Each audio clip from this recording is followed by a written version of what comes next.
What's up, chat? It's Tuesday. We are getting tactical. It's Tuesday, my dudes.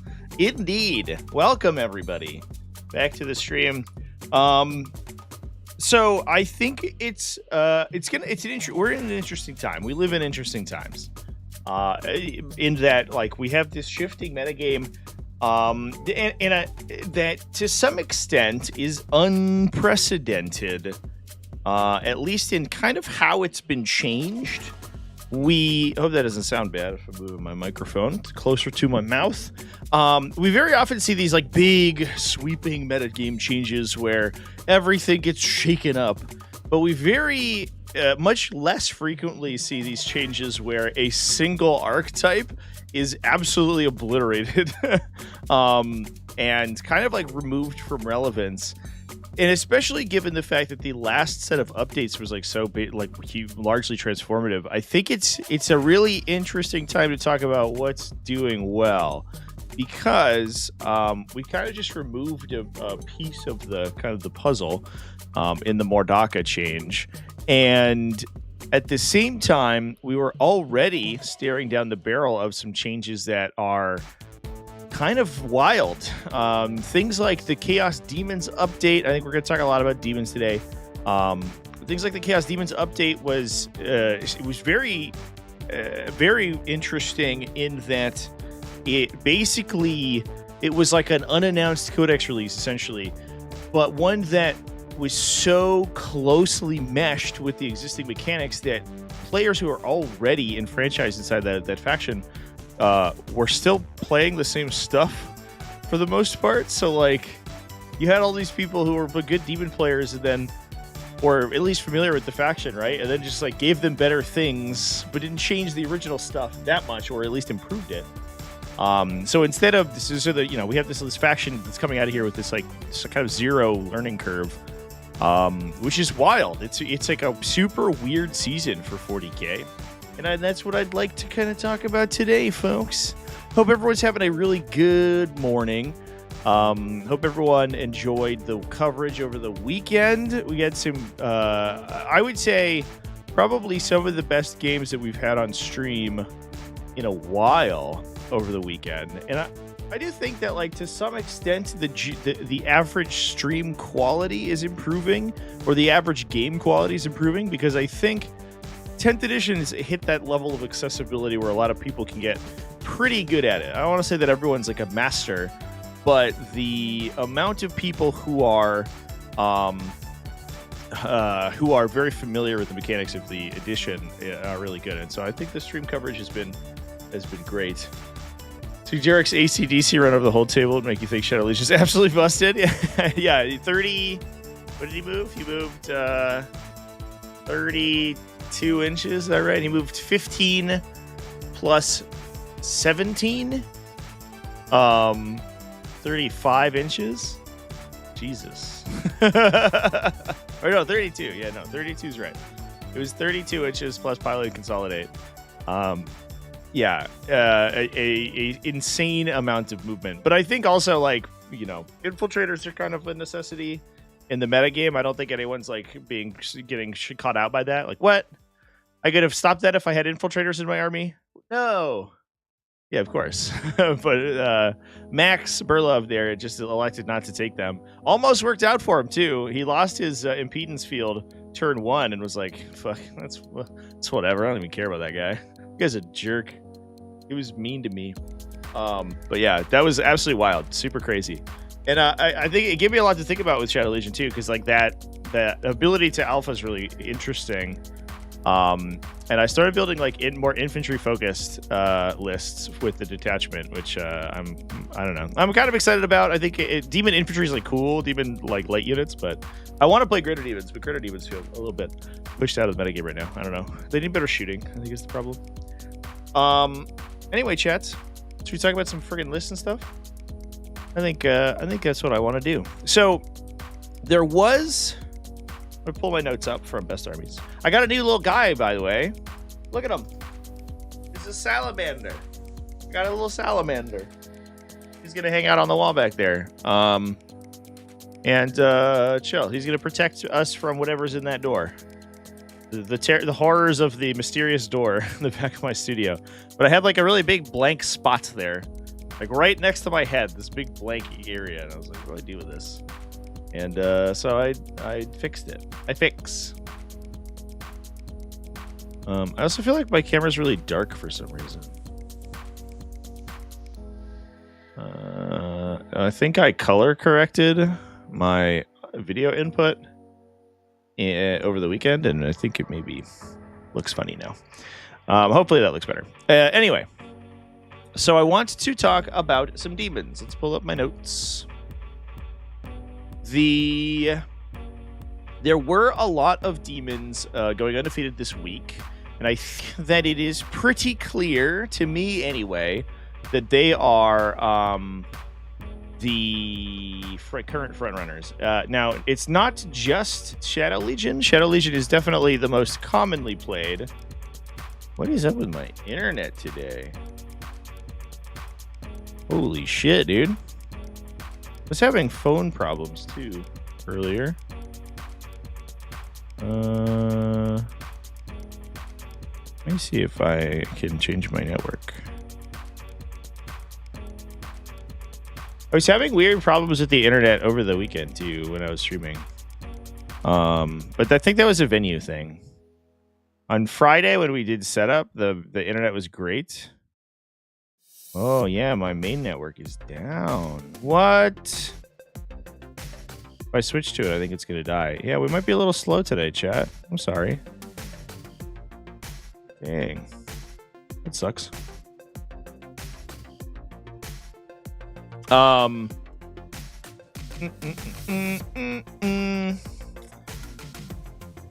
was I about to say?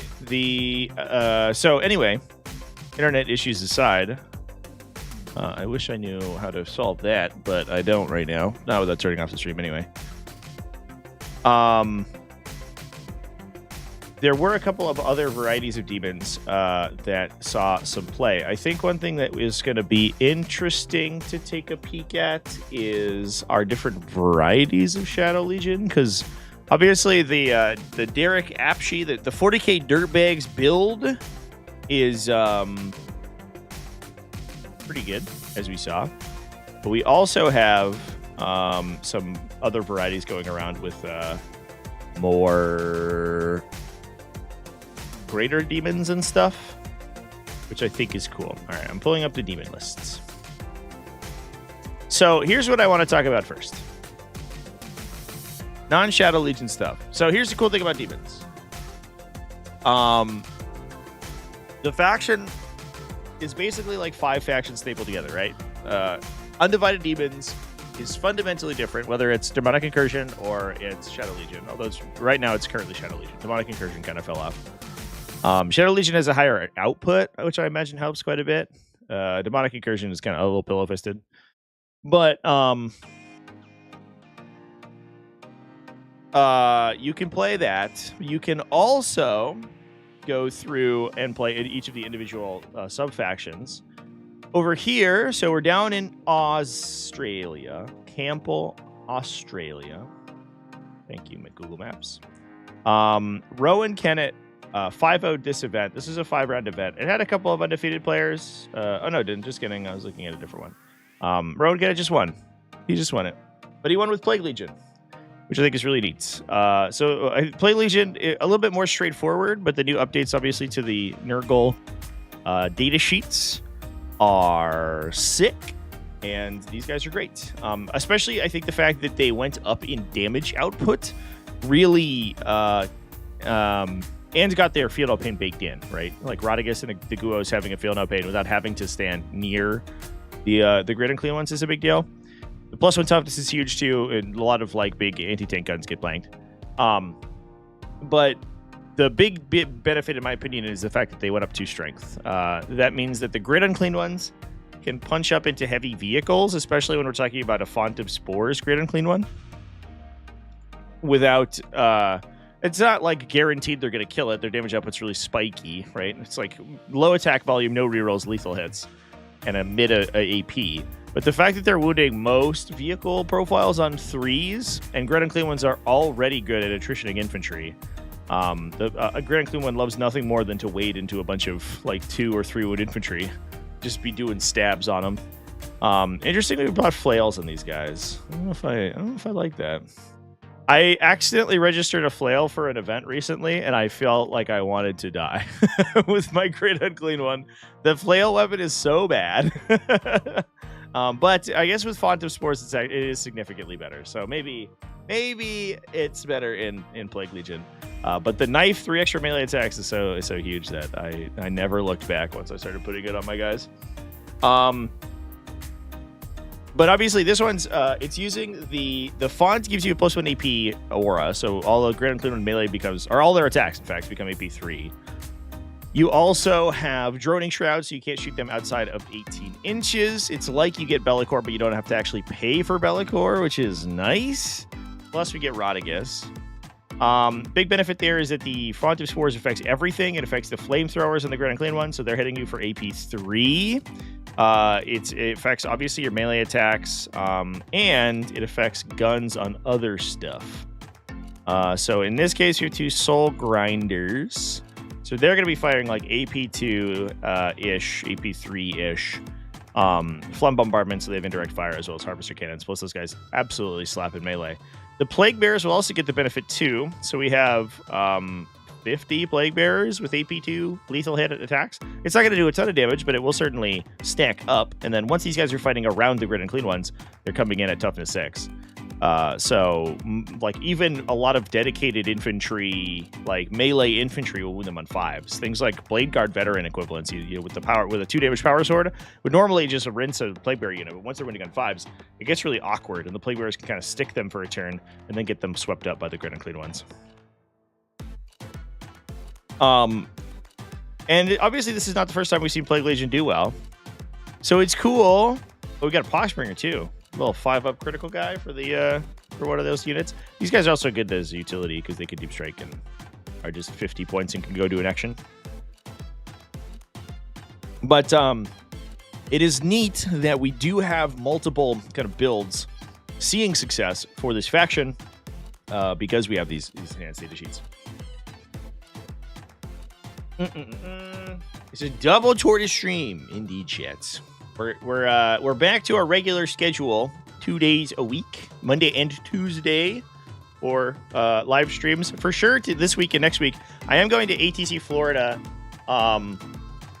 the weekend after this coming weekend, which will likely eat my my Monday live stream because I think I'll be traveling. But at the very least, I will be around on Tuesday probably. Whether or not I'm around on Tuesday morning is the question, because it might take me more than a day to get back. But I'll certainly be around next Tuesday. All right. The other thing we want to take a peek at are the Shadow Legion builds.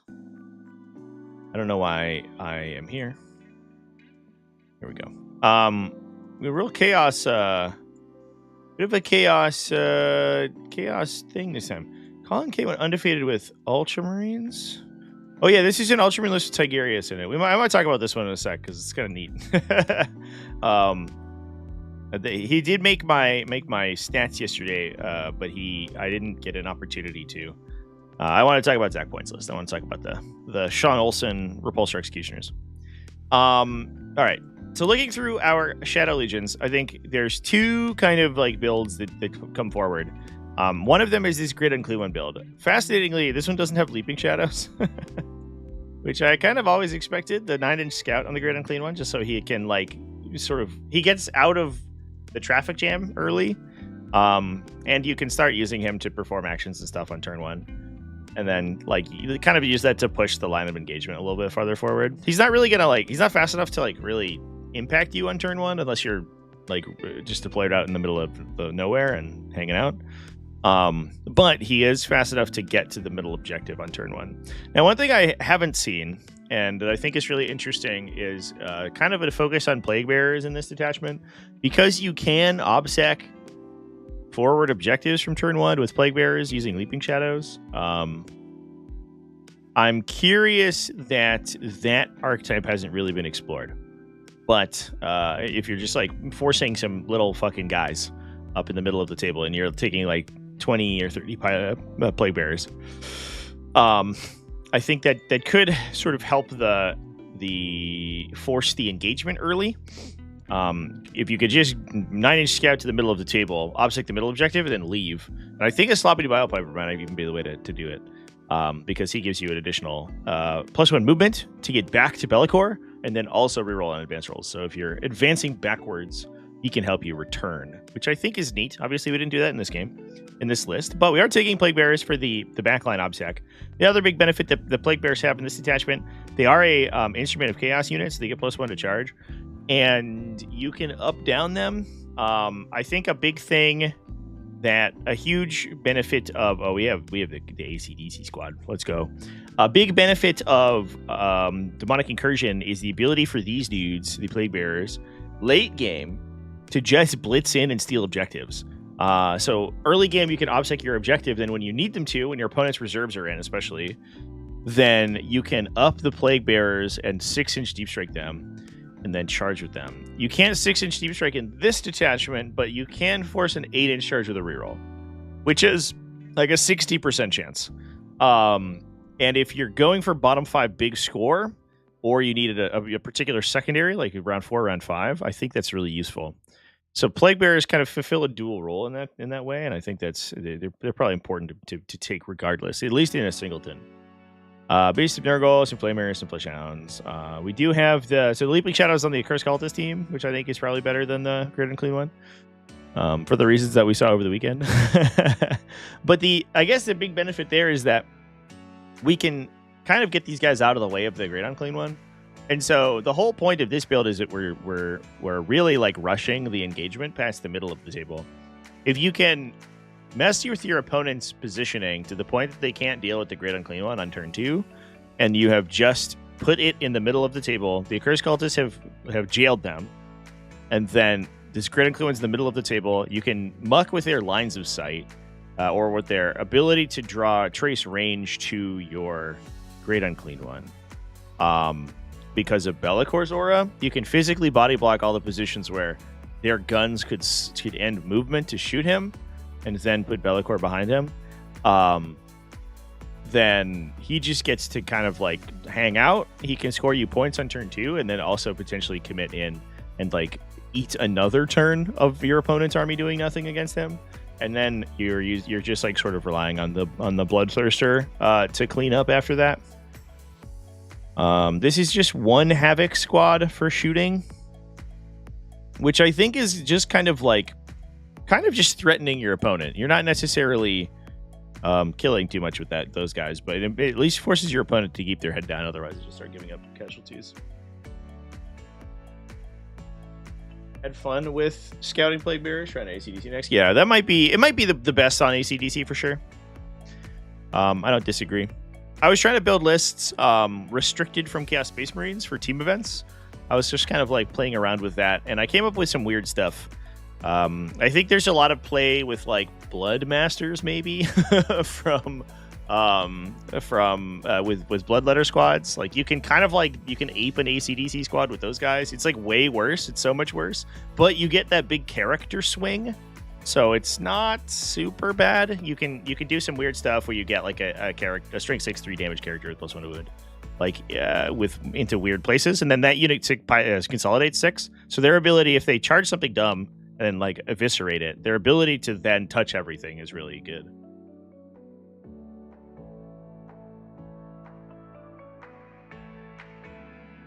Yeah, abusing Be'lakor's Lone Op aura is really good for sure. I agree with that.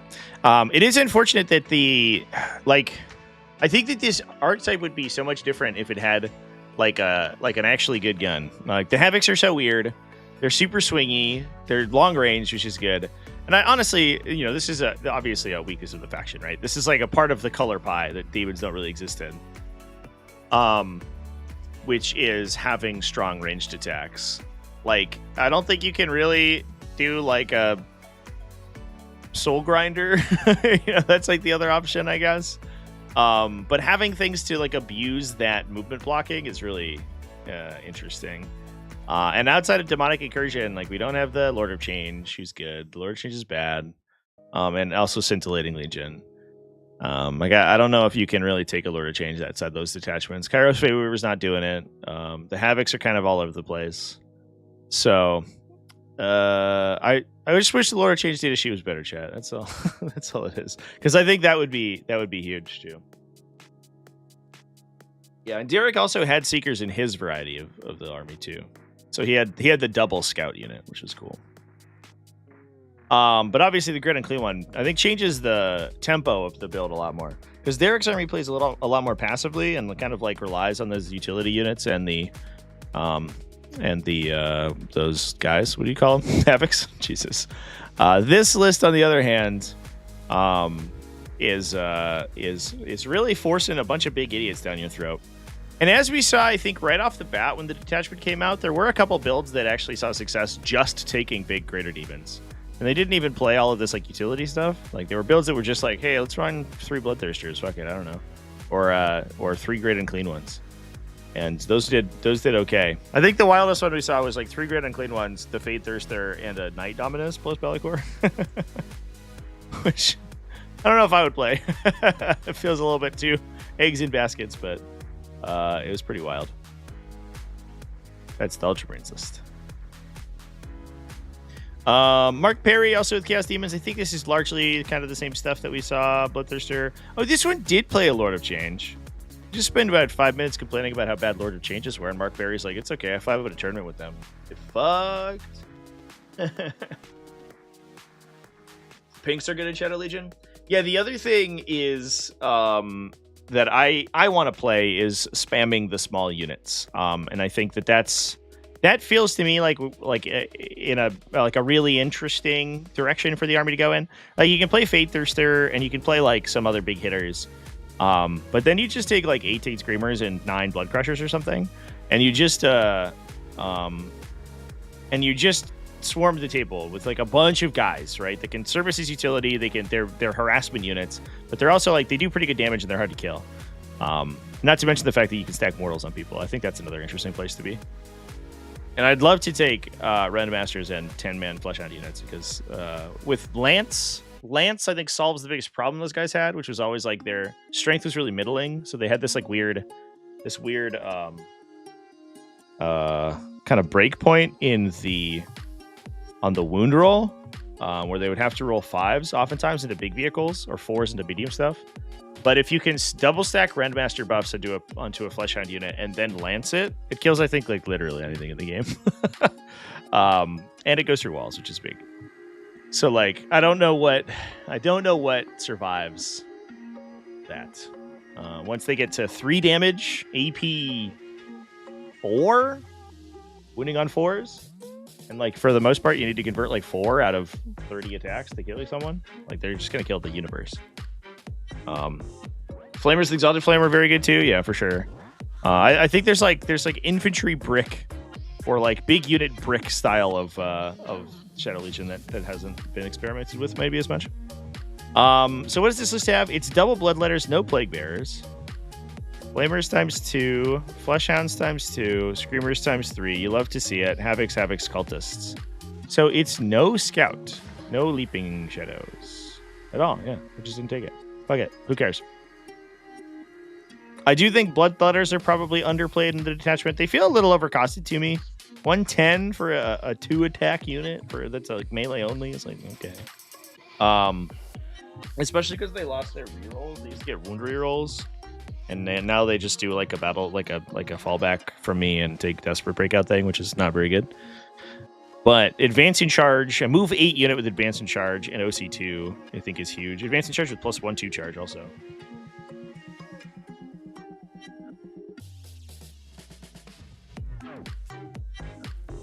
Fleshhounds do have the 3+ field up into Psychic. Yeah. They are Sisters of Silence for sure. Yeah, for sure that does like change quite a bit. Definitely, this list is insane. Actually, this is right off the beaten path. I really like it. I would be. There's not. Oh, I guess you can ignore cover with the Lord of Change, right? So you could like. You have to have up-downed him. And there's no Chaos Lord either, right? Yeah. Fascinating, Hen. Fascinating.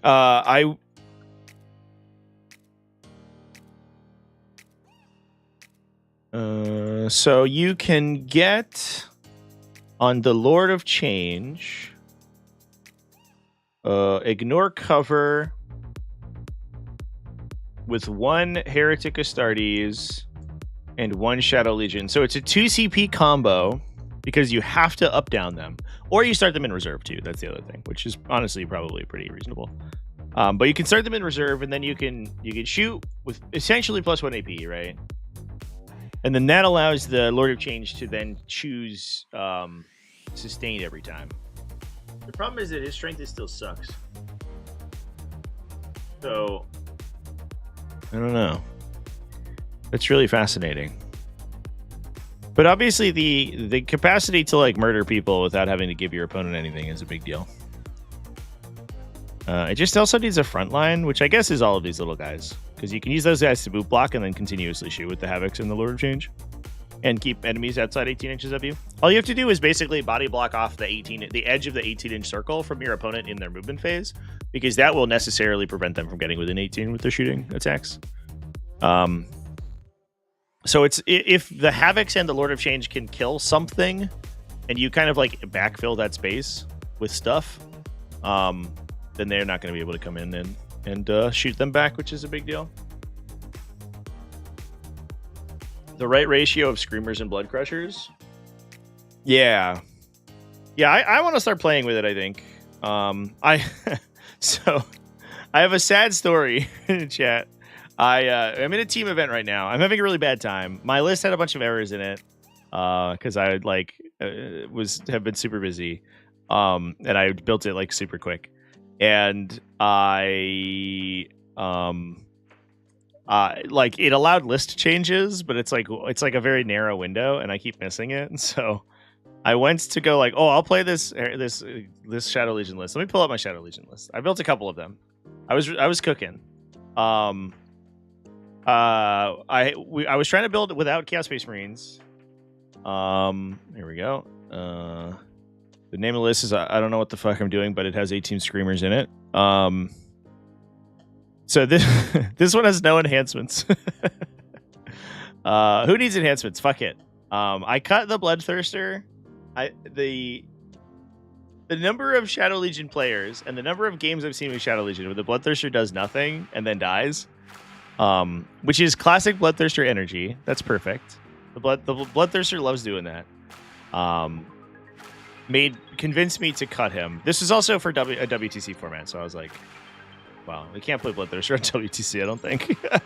That's going to be a tough sell to get that guy into melee with anything without just being murdered. But it's double Rendmaster, 9 Blood Crushers. I think the little Blood Crusher units feel really good, especially if it's tight terrain formats because they can't go through walls. This one has 20 Fleshhounds and then 18 Screamers. So it's a 10 to like hammer blow stuff and then 2 utility units. But the thing with the Fleshhounds is that in this detachment, the utility Fleshhounds can actually kill tanks because if you double stack the Redmaster buffs on them, they kind of go insane. So that was the 18 Screamer build, and was the whole game plan was basically just to like skirmish with people. The other variety, which was the original version that I made, was 2 Bloodmasters. I'm not sure I'm convinced about the 2 Bloodmasters. One of these might be better as like a sloppy Bile Piper or something, and Plague Bears, but which I think gives you a Nurgling Swarm. But this guy you can alpha with, and you can jail people. So it's a Leaping Shadow one and a Fate to Darkness one. The Fate to Darkness is a little bit suspect, I think, on the Bloodmaster because he's not very good at attacking. But if all you're doing is fighting like 5 model utility units, I think like he will just dumpster them. He is good at fighting. And then double Blood Thrones, all the Blood Crushers, and then this one is 25 Fleshhounds. So we're all in on plan murder people with Fleshhounds, which I think is a good plan. Like their offensive profile hasn't changed, and they used to kill God, and now they're just faster. So I don't know. That's good.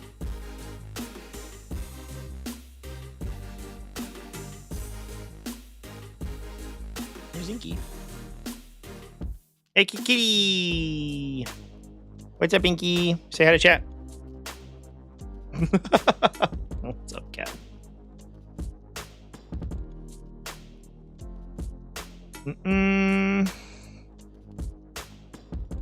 So the Screamers, yeah, they're super fast. They have anti-tank. They have like 1 million attacks, but they're also -1 to wound with a 4+. It's 18 wounds. Not -1 to wound, -1 to hit with a 4+ invulnerable save. The regular Screamers themselves are always like slightly more annoying to kill than your opponent gives them credit for. And then you also have death denied in this faction, so you can regenerate up to 5 wounds for a CP because you can bring a Screamer back, which also then improves their damage output and threat range, right? Because if they kill a Screamer early, you can bring it back like 3 inches in front of the rest of the unit, so you're plus 3 inches of movement essentially, and also like better position to do mortals and stuff.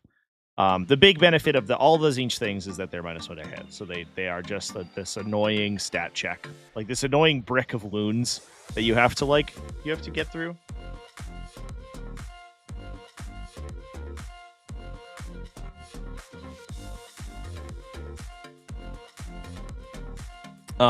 But that's what we're playing around with, yeah. But I think, I mean, ultimately, I think there's still a lot of like really interesting directions that this attachment could go for sure. The problem with the Fade Crusher unit is with Mortal, if the Mortal spike, you don't get the Fade away. Yeah, so I believe that you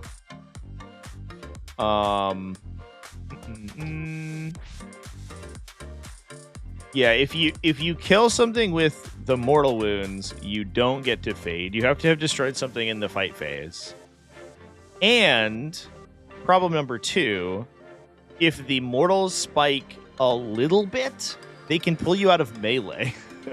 So like there's like so much like awkward anti-synergy with the Crushers. The list I just had a regular fucking Bloodletter guy. Just the +1 to wound 3 damage guy. Are Screamers the biggest value? They're identical value to Flamers, basically. But I think any of the Tzeentch infantry are for sure.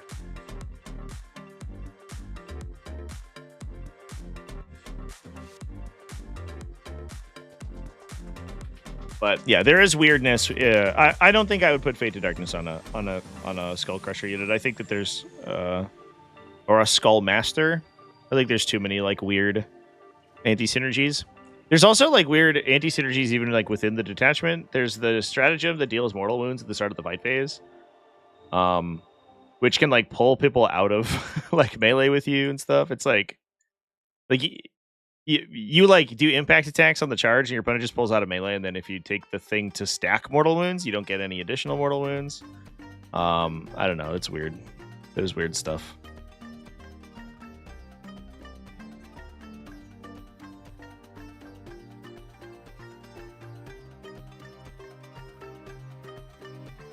Damage without a Blood Throne is crappy for their investment. Yeah. Yeah, the fact that the character's 100 points is like a little bit tough to swallow for sure. I think the little units are great. Just having, because each of them has 6 attacks, right? Being able to do, they average 3 mortals in the charge, and then have 18 attacks that you can +1 AP onto. I think you don't necessarily need Lance because half their attacks have Lance anyway, but it works on the other ones. But then obviously you can kind of like power through a lot of lighter stuff, which I think is neat. Do I think there's an archetype with Warp Talons? It's a great question. Actually, I kind of do.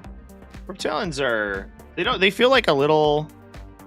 You mind, Cat? Really? They feel a little tomato soupy. Like I don't know if you need like this like kind of fast infantry blender in a faction that is entirely composed of kind of fast infantry blenders, but maybe. I can't see the chat now because my cat's in the way. Move it. It is very cool, yeah, and that is I think one of the reasons that like we're seeing so many like different and weird builds coming out of Demons in general, right? Not only is this faction brand new, but it also has like a huge variety of relevant detachments. Hi, Cat. You mind? Just right in the way, you know?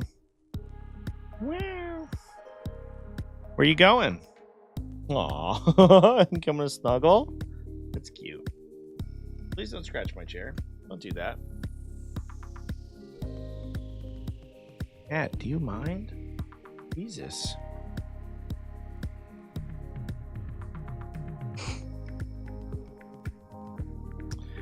All right. So that's thoughts on Demons. I think there's definitely something to be said for Plague Legion as a bit of a stat check, a pretty cool stat check. But obviously, Shadow Legion has so much. Shadow Legion feels like it's 3 different detachments baked into one. I mean, it has like 5 detachment abilities, right? So obviously, that is pretty good. Please stop scratching the chair.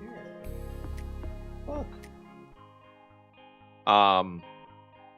But yeah. Chaos Soup is back. Yeah, I'm sitting in Inky's chair for sure. What? How could I have done this? What have I done? Terrible. Now I guess the subsequent question, the follow-up question, right, is like how you play against the team. And defeating these like builds, these Shadow Legion builds, I think to some extent, infiltration is huge, right? It not only does it give you stuff to contend with their own frontliners and their utility, but it also blocks the Fates of Darkness potentially if you can win the deployment roll off, and it blocks their Nurgling drops. So I think that's like that's low hanging fruit right there. The other thing is that it feels to me like if the army is relying very heavily on Fade to Darkness, I think there are combat tricks that it's gonna struggle with. Like a Bloodthirster being given 2 things to attack, it will likely not kill both of them. I think unless they are particularly a very specific defensive profile, which is like no invulnerable save, like vehicle, with I guess the save characteristic of the vehicle might not matter because the Bloodthirster will probably just +1 AP his way through your entire armor save, even if you Armor of Contempt or something. But giving him multiple things to chew on, and especially the old like Angron adage. Let's pull up Bloodthirster's data sheet real quick here. The old Angron kind of technology where you would give him a little unit and a big unit to attack, and he entirely lacks the capacity to do both. I think is another kind of like big piece of counterplay, because this dude, he can either strike or he can sweep. If he strikes, it's 7 AP 4 D6 plus 2 damage. He could split that, and there is a not unreasonable chance that you kill 2 vehicles if he doesn't miss a bunch of attacks, obviously. Or he could sweep for 14 attacks, and he could maybe kill 2 infantry things. But he's very rarely going to be able to kill infantry things and a melee thing. So, like, setting up yourself heroic interventions to fight this guy, I think is a big deal. Even if you lose a vehicle to him, sticking him onto the table and then return firing is going to be a huge benefit to you, because they will just die instantaneously. I think we watched the Bloodthirster in the finals game at Battle to End Alzheimer's died to a single Doomsday Arc. They're so easy to kill, it's crazy. Which is why they need Fade to Darkness to get out of there. But as soon as they get stuck on the table, he's gone. There's no way. There is obviously the reason the Bloodthirster is good is because he does his mortal wounds at the end of the fight phase, and you are the active player, so you get to stack in which the order in which Fade to Darkness and Relentless Carnage, his mortal wound ability, trigger. So if you barely don't kill the second thing, you can mortal wound it and then try to escape. But obviously that's much dicier, and there's the number of times that does 0 damage is pretty high.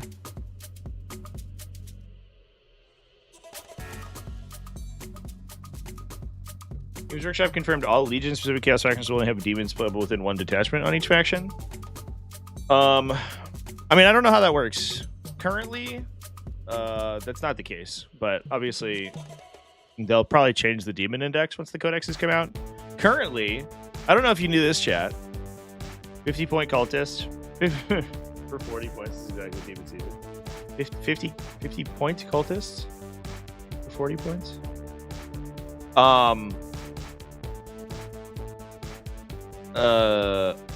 Dropping Bloodthirst for 2 fire dragons. Yeah, classic Bloodthirst strategy. Jesus. Yeah, I lost one to a single predator destructor. That was the one that killed me. He like rapid ingressed, and my opponent was like 2 las cannons, take 13. I was like, okay. It's like, and I converted 2 auto cannon shots. I was like, I die. Sick. This piece of shit. What the fuck? Awkward because like you can't give them more wounds. They get worse the higher wound count they are because they give up more bring it down. So you need to give them more defensive tech in other ways. I think demons, the big demons in general, should have like a feel no pain baked in to make them less fall over less often. But I don't know. Right now, obviously, it's hard to call for demon buffs because I think they're killing everyone. So it's it does feel bad though. Here's the weird thing though. Ready, chat?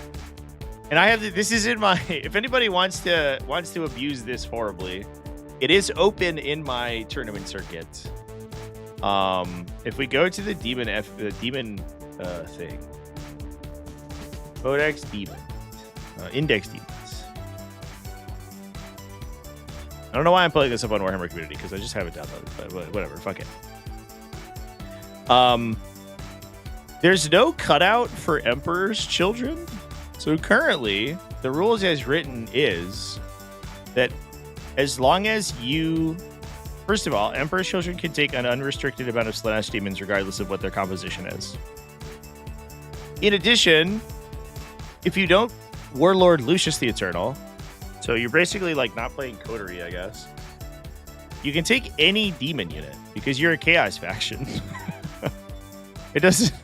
There's no other requirement. So you can take like Nurglings and shit in Emperor's Children. Now, of course, I expect that to change, but they haven't changed it yet. And Emperor's Children is currently in the Mutatorum. So I don't really know. Obviously they would need to cut out all these rules, which I imagine that they will. It would be unfortunate if they cut it out for other Chaos factions, though. I think that would be kind of an unfortunate play.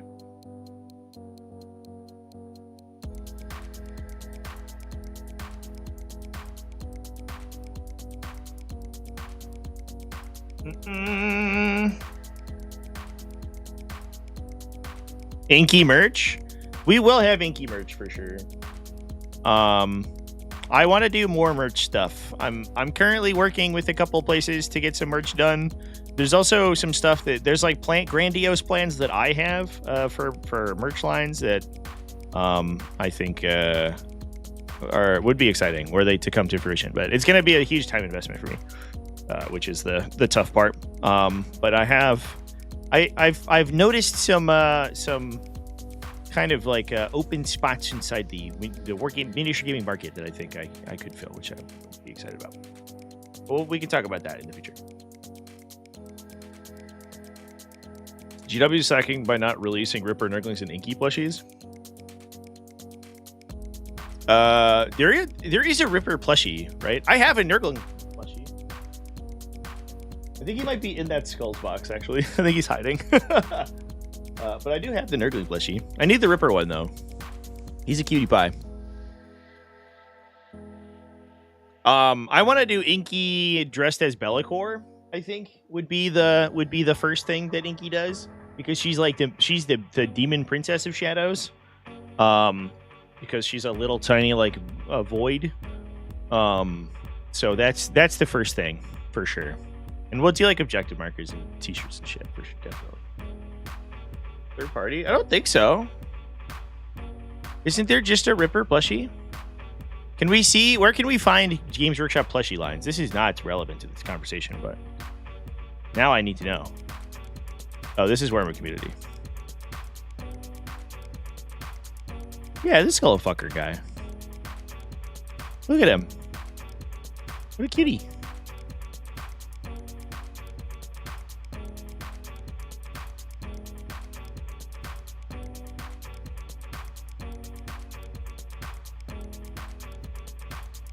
And oh, they have a Death Guard Nurgling one.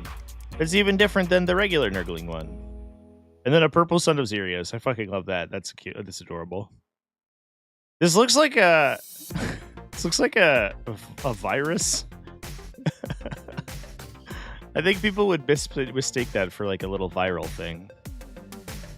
And then I watch her in the dark. Look at him. He's holding the lion's helm. It has a little lion on it. What a cutie pie. I love it.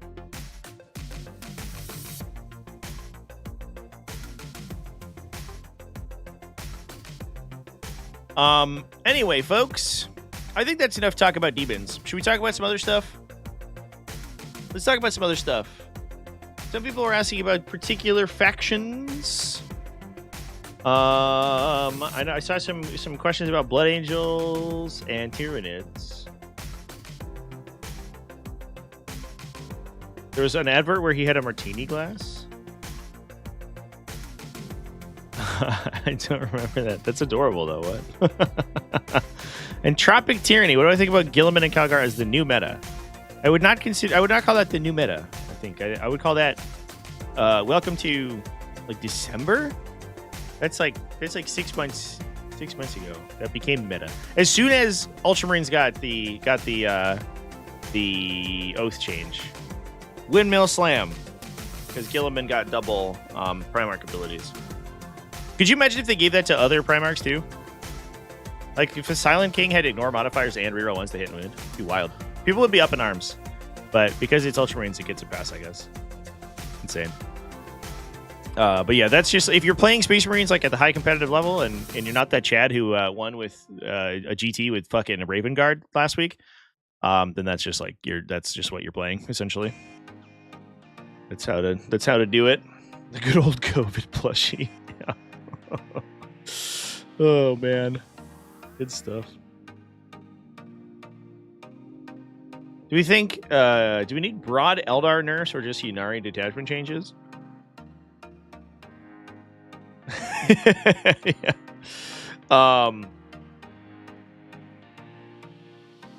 Is it the same cost as Fulgrim? It's $565. I think it is. I think it's significantly more than Fulgrim because Fulgrim's like 400, right? How many points is Fulgrim? Where's my Minotaurum? Is Fulgrim 365? He's like almost exactly 2 Winged Demon Princes, which is funny because like of how much worse he is than that. It's also wild. So I didn't know this, but now that people are sort of discussing him, he's on a 130 millimeter base. Like, how the fuck are you supposed to play that model? I don't like. It was like it seems so inept to me.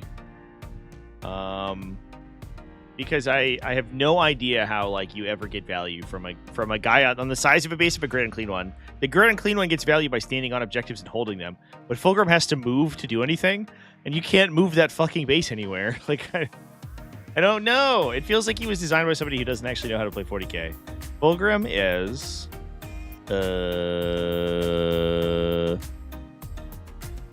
385. He's slightly more than 2 Demon Princes, but he is also more than Guilliman, right? Because Guilliman's 345. Yeah. What would you rather play, chat? Answer me this difficult question. Would you rather play Robo Booty Gilliman and get 10 free command points and 2 Oath of Moment targets and like 7 Strength 14 4 damage melee attacks and a respawn, or would you rather play Fulgrim and also pay 40 points more? Fulgrim has no army synergy whatsoever. He's just a big fucking guy.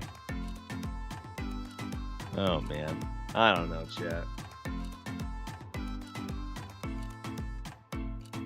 Oh, ignoring Calgar. I understand. Yeah.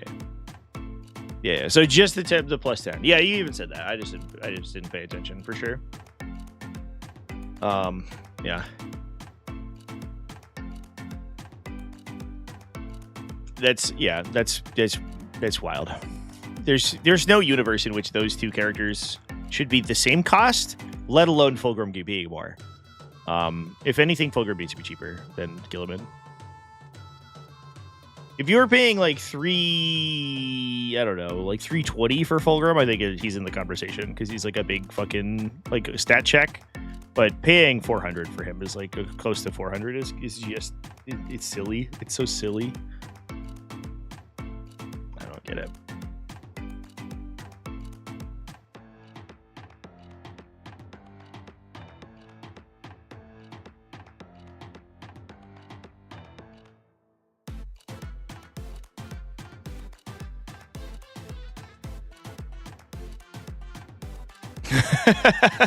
Fulgrim's holding my home objective.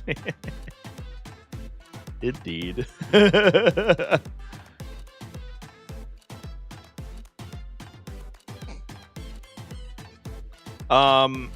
Yeah, great question about Eldar stuff. Let's take a look at Stat Check. Let's pull up our old friends over on Stat Check and look at Eldar win rates per detachment, because I think that's really curious. Windrider Host has a fucking insane win rate, but also I think that's because it has a low play rate. Also, Seer Council. So we can discard those, right? The top two here. Windrider Host and Seer Council are high skill cap detachments because they're so maneuverable. So I think this is like 5 really good players taking them to events and going like X1, right? With cool lists. I think Windrider Host is probably underrated too. It's like it's so good at scoring. It's just crazy. Spirit Conclave, also 55% win rate, 5 players. These Eldar Chads, dude.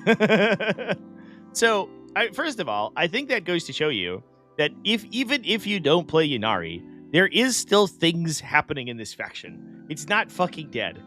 Aspect Host is a significantly worse win rate, but also like 6 times the player count. So that tends to equalize the win rate quite a bit. And it looks like, I can't see the number here, but it looks like it is a 50% win rate. 51. So I would say Aspect Host being probably one of the better detachments in the faction, at least according to this, or at least one of the better rounded detachments of the faction, has a 50% win rate. Print it. We are good to go, buddy. Sucks for fucking Guardian Battle Host and Ghost of the Woodblade, but it is what it is. Ynnari definitely look like they need a looking at. And I think that I was already worried that Demons were going to pop up in a big way if you nerfed Mordaka, because Mordaka was absolutely keeping that faction down. And I don't think that there was, like, as a Demon player, you look at Mordaka and you're like, I will lose to that every time. At least with the standard Demon builds where I have at least 3 greater Demons, because a single Luda squad will straight up kill a greater Demon in one shot. And Demons have so little play against dedicated transports that it's like comical.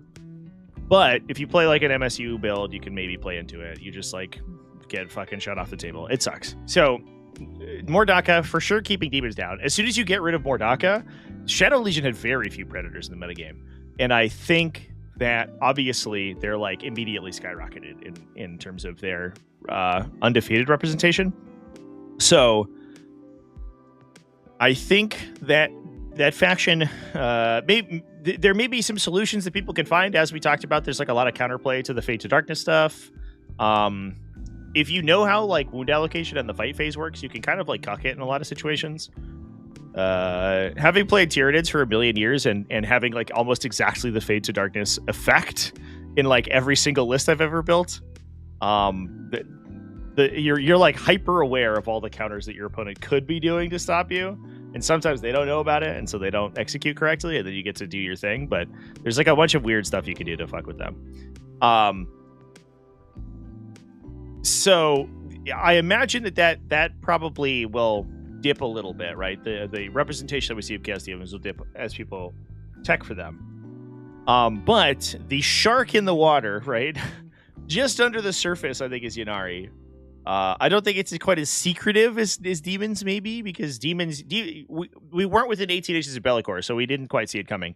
But obviously, Ynnari, everyone's like kind of worried about, and it certainly looks like to me that Ynnari specifically needs some changes. I would be remiss if they changed Eldar data sheets. I think that would be problematic. I think they just have to change lethal intent. Is probably what needs to happen. If I had to gander.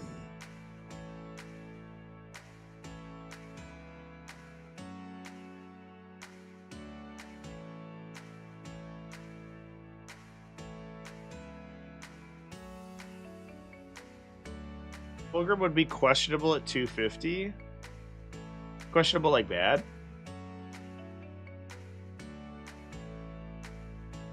Maybe.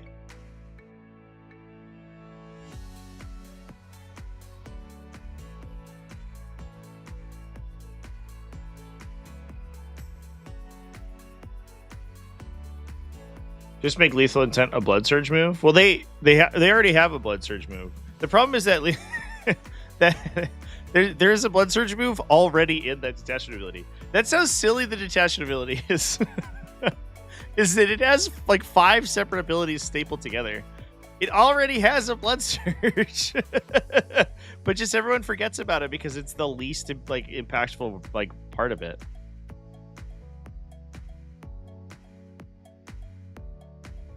Can Eldar kill an AC/DC brick? I think so.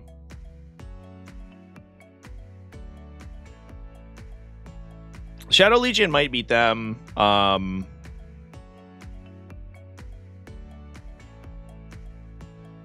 Shadow Legion also, like Demons in general, also tends to have like a weird matchup with Eldar because they have a lot of random infantry sweeping, like light infantry sweeping. Like, you know, like fucking Bloodthirsters have a heavy flamer. Like, this like random shit that just comes out and kills Aspect Warriors. The other thing is that you can like Eldar tends to be this like high AP, low volume faction, which tends to bounce into invuln saves. They've never been bad at infantry sweeping though. Like a striking Scorpion unit backed up by like a couple Tempest launchers and some like warp spider shots will probably just like fucking truck an AC/DC unit. Striking Scorpions are legit at that matchup. No, they have we can pull up the devoted Abunia, but they have a replacement effect for Fade Away that turns it into a blood surge. Like that sounds silly. That detachment is.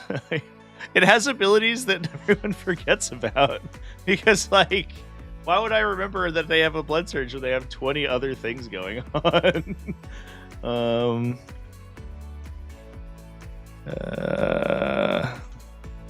Here we go. Whee! Yeah, lethal surge. Once per turn, when you perform the fade back agile maneuver, you can make a lethal surge move instead. If you do, roll a d6 and add 1. You can do it's just blood. You do blood surge stuff. So basically, once per turn, you can replace fade back with fade forward, effectively, and then you can go into engagement range. I guess importantly, you can only go into engagement range of the people who triggered the agile maneuver. So it only works if they're 7 inches away from you, or 8 inches, I guess, if you can get to within an inch. So actually, it is slightly worse than a regular blood surge, but it does give you a blood surge essentially. I guess the idea, the intended play pattern is that they shoot you, you lose a guy, you fade into melee, and then fight first. But obviously, like that will, I think that's Magical Christmas Land for sure. You just gotta change this fucking thing. Why can you move at infinite distance? It makes no sense.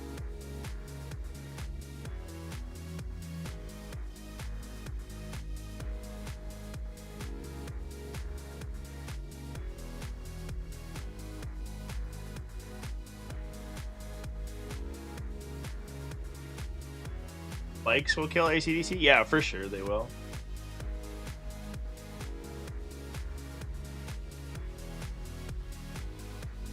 Scorpions die so easy, your cultists kill them. Yeah, I mean, it's also up to the demon player, right?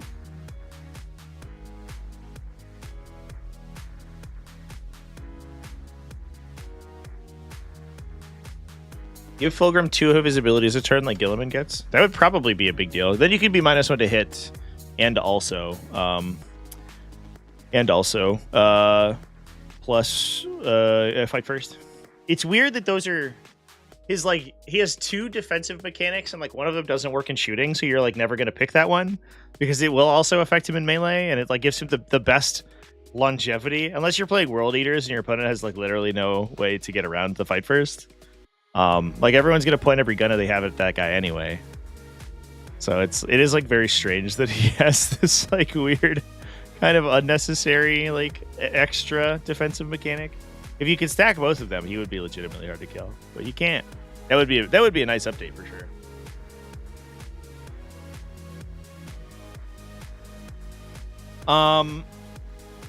But good question about Eldar, chat. So I think it's pretty conclusive that Devoted is the only real problematic thing inside the faction, especially like because we saw data sheet nerfs already to them.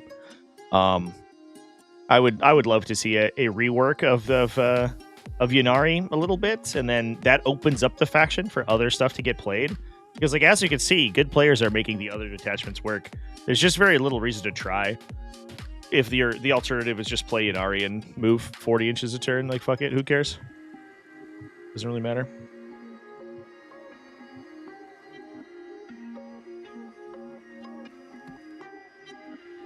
He should be excluded from big guns. Like you can't shoot into melee with him.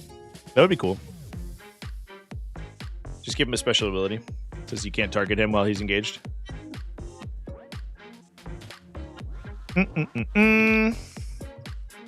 All right, chat. Should we look at some other lists? How are we feeling? I think a little bit of a list review might be in order here. Yeah, that makes sense for sure. Give him a constant -1 damage. Yeah. The awkward part is that he just wants to be Fulgrim, but Fulgrim only works because he respawns. Like I think unironically, you might not play Fulgrim at all if he didn't respawn, especially not at his current points level, because he's like 400, right? Or something for 35. Yeah. It would be too expensive if he didn't respawn, because he always commits and kills a single unit and then dies, and he never actually makes his like points back on that unit. So you need him to threaten to constantly be threatening the respawn, and Fulgrim just doesn't have that, and is like not a dissimilar points cost. Obviously, 50 points lost is quite a bit. Like it's another utility unit, but being close to 400 and having like worse offensive output, and also like similar defense, and also no respawn is like, what are we even doing with this guy? It's wild.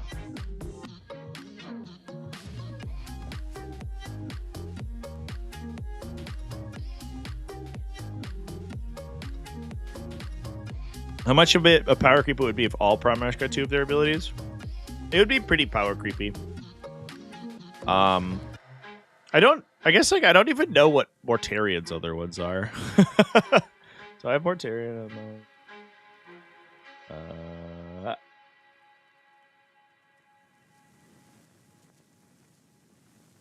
oh, who remembers this fucking, I just like searched Mortarian on my hard drive. I got the the OG spoiler version of the datasheet, which for some reason I still have. Classic. From the GW live stream at like LVO or some shit like 2 years ago. His reroll 1s +3 contagion, benefit of cover. Yeah, you could give Mortarian any of these extra things, and I don't think it would matter that much. Plus, additional 3 contagion is kind of a big deal. But that'd be fine. What other of the... I guess, like, Angron would be relevant. Oops. A relevant question. You could give him reroll charge and reroll hit. That would be quite a big... that would be a really big improvement. Lion. The thing that gets me worried is when you start doing it to the other like Primarch-esque faction leaders that have the modal abilities. Like, I don't think you're allowed to give Be'lakor rerolls and shooting restriction. As somebody who enjoys playing Chaos Demons, I would like that, but I think it's too strong. I think the Silent King shouldn't get rerolls and modifier ignoring. Like, those are really, really strong in combination. The other Primarchs feel they're like the actual Primarchs. Their modal ability options feel like kind of meh. Awkwardly, Gilliman's probably the strongest one, and he's like got his first. This is old line. +1 Lion gets +1 to hit, and like the battle shock thing.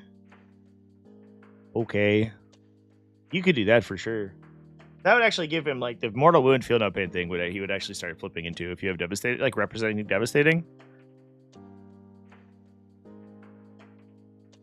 I would actually love to see that change in the Lion, to be honest. Didn't he get, because he got, oh, this is even outdated. He's 2 damage in the sweep now again, right? And then he got like a 10-point increase. Cool, man. Thanks. So stupid. Yeah, I think they could go back and give him 2 abilities. That would make Dark Angels players happy.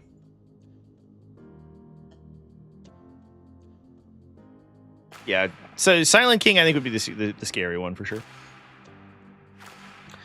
We get a keeping of out of Adam Woodward's Demons, the Tennessee Elite Open, 4th 4-1. Adam Woodward, what does he got going on? Be'lakor, Bloodthirster.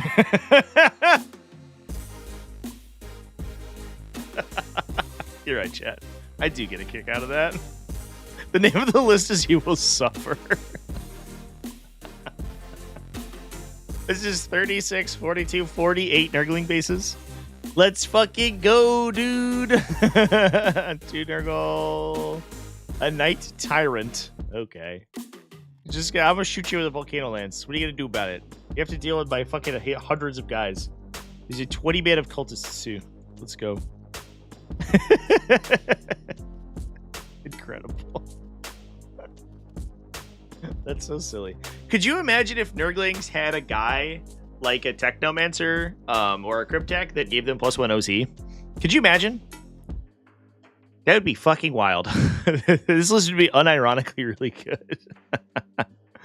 That's insane. But I think that's another direction for Shadow Legion, right? And I don't want to say it's unexplored because obviously we're doing that here. But the fact that Nurglings are -1 to hit in melee and basically permanently -1 to be wounded is fucking insane. It's so wild. To the point where you almost don't want to take grid on clean ones, right? Because like it doesn't matter that they become T4 because everything's going to win them on 4s regardless. Like 3s or 4s anyway. So like it's just so many fucking wounds, and then they start regenerating and they respawn D3 guys back, and you're like, what the hell? Yeah, wild. And a Knight Tyrant, indeed.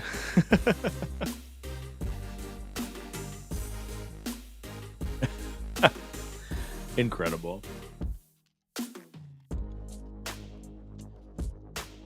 If Silent King didn't have ignore mods, I don't think you'd ever see him. That might be true. Yeah, because you wouldn't really, you would just play the Dread Majesty guy in Star Shatter Arsenal anyway, and be like, here's my Silent King, fuck it. The fact that Silent King's melee profile is so like weirdly bad, and also he's a vehicle, so he like gets a bunch of anti-synergy. He's a non-walker vehicle, so he can't like heroically intervene, and it's like a bunch of weird stuff with that model that I don't think was intended when they built him, but definitely makes him feel worse than he should be, probably.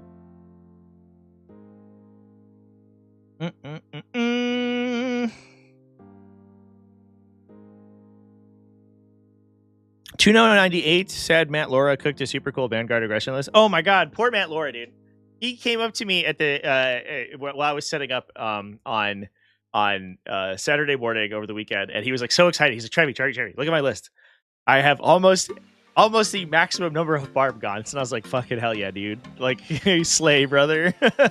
And this poor guy just got trucked immediately. I felt so bad. He was so excited for his list. But man, Tyranids are just so ass, dude. I feel bad for all the Tyranid players out there continuing to struggle. What a fucking life. Jesus. We talked about Larry Oliver's list yesterday. Man, he tried so hard. He cooked. He just took every good monster data sheet in the faction in one list. I'm just going to put it all in there. Not even going to take any other stuff. Still dropped a game. It's so hard, dude. You just, when your weapon profiles are just like so bad, you are a slave to the to like just the dice results. Oh, yuck. Poor Tyranids. Every single Tactical Tortoise stream, it wouldn't be a Tactical Tortoise stream if we didn't complain about Tyranids for a little bit.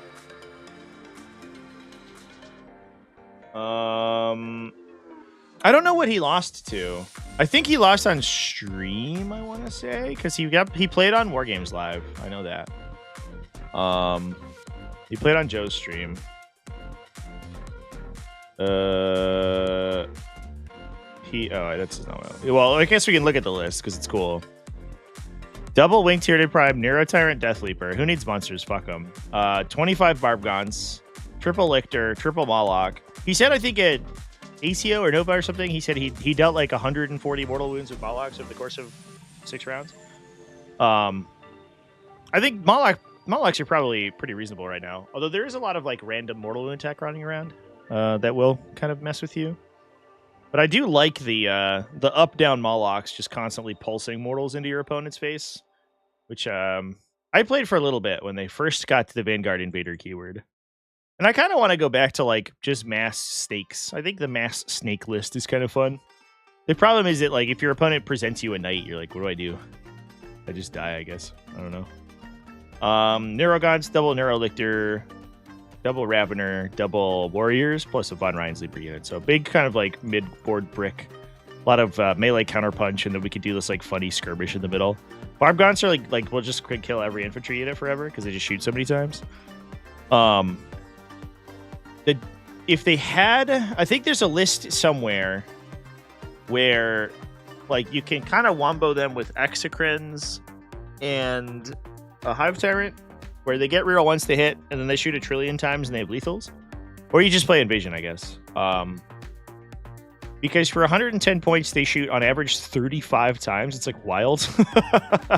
The problem is getting them all in range because they're a 40 mil base medium infantry unit, which is wild. Like, it's just silly. That's like I don't know. It's a perennial problem with Tyranids where they keep getting scale crept, which doesn't work in 40k. I think the Pyrovore is the best example, where it's on an 80 mil base, but it's a move 5 like infantry model with a range 12 gun. So they're so big that the other Pyrovores in the unit prevent you from getting in range to shoot your gun. And they added like they gave them a +1 save or something. Like it was stupid what they did. But they need like an 18-inch range gun to be relevant, I think, in my opinion. And Barbgons are a little bit the same way. It's very difficult to get all of them in line of sight of something just because the unit's so voluminous. But when you do, it's probably one of the highest value, like shot to point value in the game, right? 3.5 shots per model on average because they're a D6 blast for 11 points. It's like crazy. And then as soon as you give them lethals, they just start like vaporizing people. It's just too many attacks. Too many attacks. Blammo. No Exocrines, indeed. But yeah, I don't know what he lost to. He lost to Berserker Warband. Yeah, just like played an aggro and ran him over. Goremongers, dude. All right, should we talk about Goremongers for a sec? Goremongers annoy me a little bit. We just talked about how like, oh, Chaos Demons shouldn't have. I just saved the data sheet. I don't know where I went though. Chaos Demons shouldn't have a big gun, right? I think it's important to me that Chaos Demons don't have a big gun because it like removes a component of counterplay where like they can be hard to shoot at because of Bellicor, but that's okay because they're not shooting back at you with anything relevant, right? It might be 4 Havocs or something. In Shadow Legion specifically, or 1 Lord of Change that will guarantee not kill anything because that guy fucking sucks. He's so stupid. So like factions like they have pieces of the color pie that they're missing, which is also why like Emperor's Children, the Codex is missing like half the Chaos Space Marine boat of stuff, because if you give Emperor's Children a bunch of ranged attacks, like really strong ranged attacks, they like the whole faction changes. Like suddenly you're playing this entirely different paradigm. They're not this like peace trading army. They're like this more. They're like this. They can play more of a passive game plan, which I think is was intended not to be the play pattern. So they didn't get a bunch of the gun stuff, the Forge Fiends and Predators and all that shit. Goremongers throw that entire philosophy out the fucking window. Because World Eaters, their whole thing was that they scout, everything fucking scouts, but they have no infiltrate. So they are missing a key piece of forward operation, which means that there is eminent counterplay to the scouting list. If you're taking Invocatus and 3 units of 8 bound, you can't scout your whole army on turn 1 because your opponent will infiltrate and stop you. Goremongers are like, nah, bruh. Here's some cake. You can both have it and eat it. You can both block infiltration and open your like huge fucking scout moves. Which like I don't know, feels kind of good to me. Like, what if we just gave every faction everything? What if everyone became Space Marines? World Eaters also famously a faction with all those guns that Emperor's Children don't have. Nobody plays them, but you know they could, and they probably should be. I think that the World Eaters list that tend to do well also bring range attacks, but this unit, yeah, it 85 points. You get 8 models. They are expensive point per model, but it doesn't matter really. You get an infiltrate unit with a reactive move, and it's like blows my goddamn mind, dude. I don't know. I don't think World Eaters are about to like take over the competitive scene because they got this unit. It's just like it's the principle of the thing, you know. The counterplay to World Eaters was you played infiltrators and you aggressively deployed infiltrators to stop them from scouting. And they're just like 50% of the time, I'm going to blank that entire game plan. And you just have to eat 6-8 bound in your deployment zone on turn 1. Cool. Sick, dude. I love that. I love the game coming down to not 1, but 2 sets of rolls to go first. Sweet. Let's go. Fucking Goremongers, dude. I don't know. I wonder if Nathaniel over here got first drop and put those guys in the middle and stopped all the lictors from dropping in. What's up, kitty? Oh, get over here. Mwah. How you doing? What do you think about Goremongers?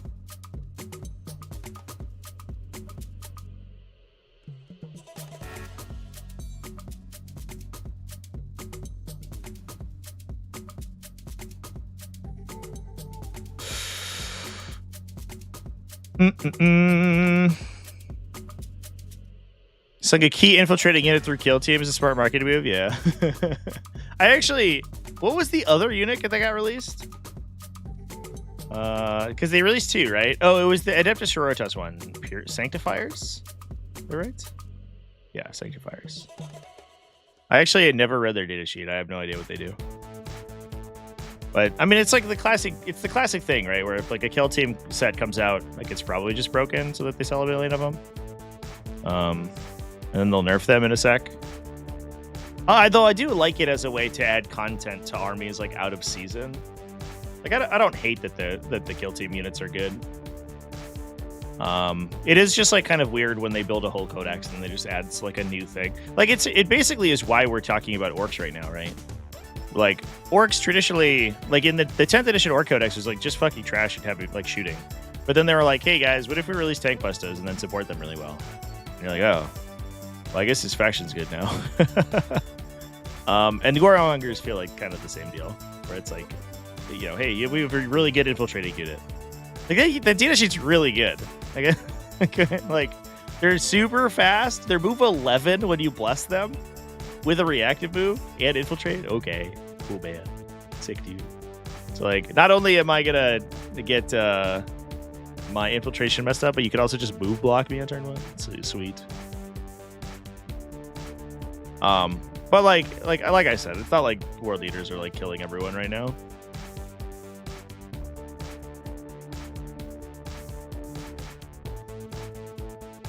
Who even is this army? This is too many words.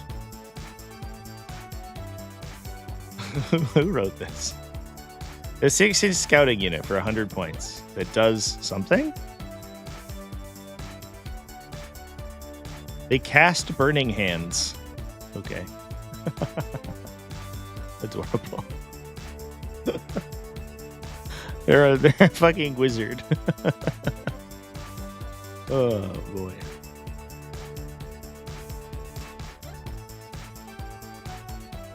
Apparently Death Guard are getting totally reworked. Plague Marines go to T6 for return moves to T7. Blight Lords get damage to melee and extra strength and AP within contagion on shooting. Good on the Blight Lord rework. That unit is obnoxious. They just keep making them cheaper. Guys, how cheap can we make a Terminator profile before people actually take it? Stop giving them regular Stormbolters. The problem is less the Terminator profile, more the Stormbolter profile. If Terminators were AP 1-2 damage, we would not be having the conversations that we do about how fucking trash the unit archetype is. But like, I don't know, man.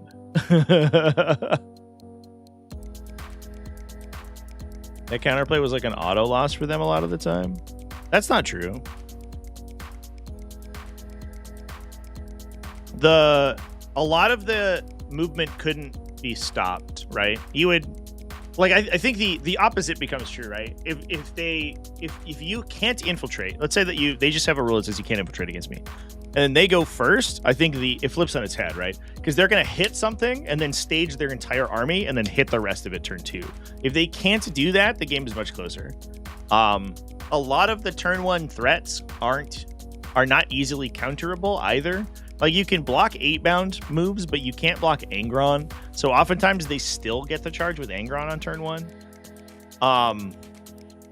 Regardless, because it's really difficult to predict that guy's threat range, because they can pay a CP and move him 22 inches. So he can hop over intervening units quite a bit, unless you're staggering your forward operators back, in which case they're worse at blocking the scout.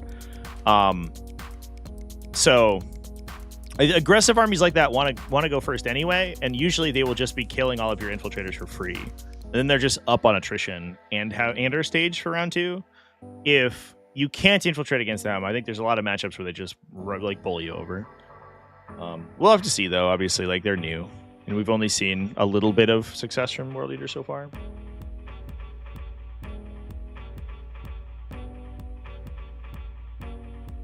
Votann got basically the first thing a year ago. Yeah, I think Votann's different, though, because Votann doesn't have the... I mean, Votann... You want to compare damage outputs between Votann and World Leaders? One of those things does not hit quite as hard as the other one. And listen, it's not the World Leaders. Like, Votann scouting at you with transports and shit is, like, annoying, and it's going to set the tempo quite a bit. But it's not going to kill your whole army. World Leaders will just kill everything they touch. So not getting touched is the primary counterplay.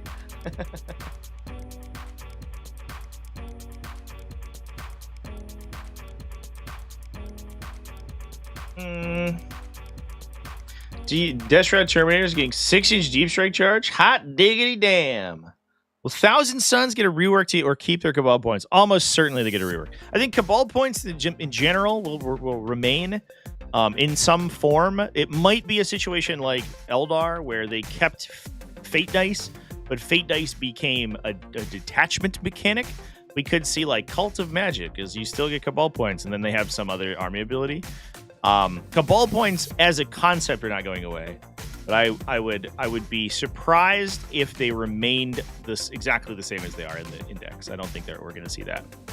Well, they have a problem currently where the whole design of the codex becomes hyper parasitic, because in order to make use of your army ability, you need sorcerers, which means that you devalue every other unit in that codex.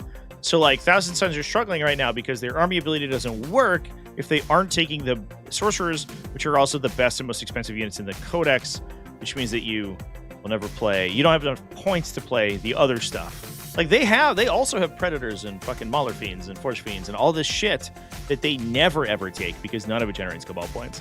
And I think that from a game design standpoint, from like a fundamental design standpoint, that design is hyper fucked. it just doesn't work. Scouting Berserkers might hit you turn E if you let them.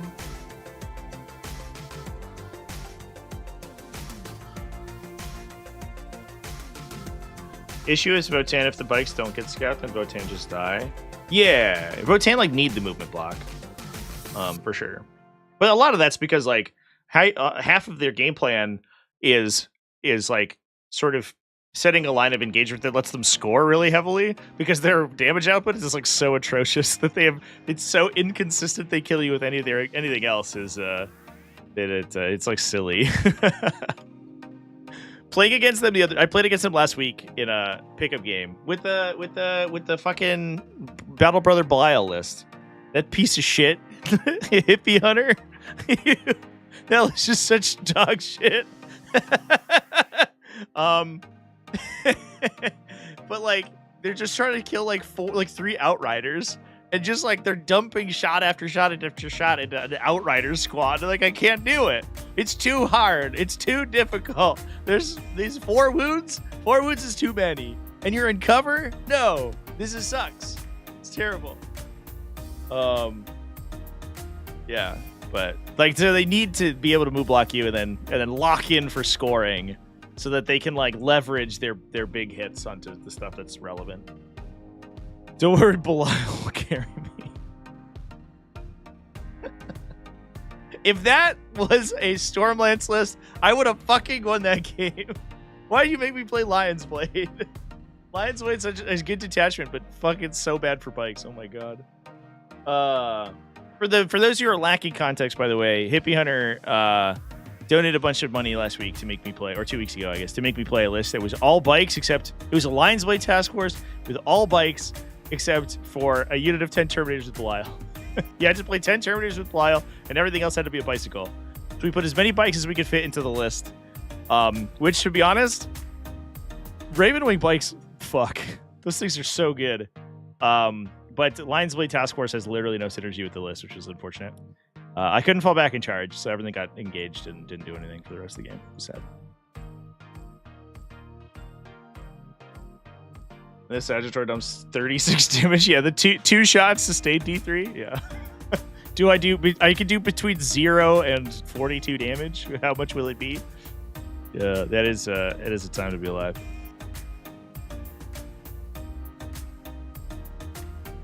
What's the best bike style army right now for Marines? I would say almost certainly, if you want bikes specifically, almost certainly Ravenwing and probably in Stormlands. You can also play Company of Hunters. I think Company of Hunters has play too. It's just like, it's so fast. They're just in your opponent's deployment zone, like turn 1, and they're just fucking shit up. It's the coolest. Aaron just got here. Can I start over? Yeah. Let me just roll back to talk about Chaos Demons.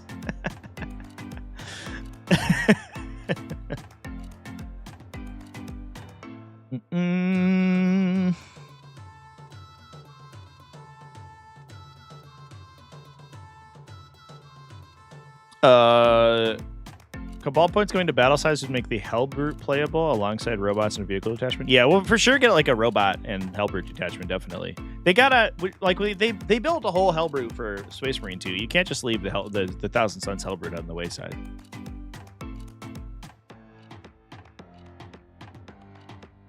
White Scars best bike army? No, sad.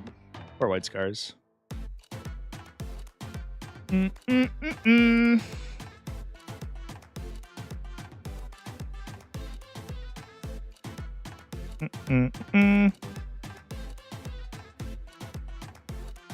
Would have worked better in Gladius, Calgar Gilliman, the rest is bikes in Gladius. Well, the problem is that the bike data sheets for vanilla Marines are really bad. But the bike data sheets for Dark Angels are actually cool. They're super sick. Like the Ravenwing Black Knight squad. If we like pull over and we talk about Ravenwing for a sec. After I played that game, so like unironically, after I played that game, I was like, I kind of want to play this like in a serious version because like this is actually really cool. Like Outriders or whatever, right? I think they're fine, and if you're playing like a bike themed army, then they're really good utility. I think Outriders are probably underplayed as a general rule in Space Marines. It's a little tough to compare them to Jump Pack Assault Intercessors because they don't go through walls. They have like a little more damage, but no mortal wounds. But they're like worse at like completing actions and stuff, and they don't deep strike. But like if you have mounted synergies, they're much better. But if we talk about like these fucking guys, let's get these sanctifiers out of here. You have this unit with they have a baked-in 5+ invulnerable save. They are anti-monster, anti-vehicle 4 on the charge, devastating. Their attacks don't do a lot of damage, but they will damage like they will average like 1-ish mortal wound per model. And that anti-monster, anti-vehicle is applied to every character in the unit too. So once you add like Samael or the Command Squad champion, those guys also anti-monster, anti-vehicle on 4s, which means that they basically like become strength 10 or 11. They don't get devastating wounds because they don't have it on their melee attack, but they themselves will hit super duper hard. And then you also, here's the kicker. This is what blew my mind. I actually didn't know this before I played that game.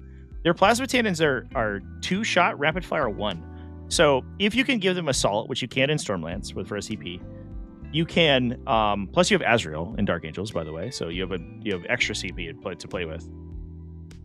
You can shoot out of a unit of 9 of them, so 6 Ravenwing Black Knights plus the characters.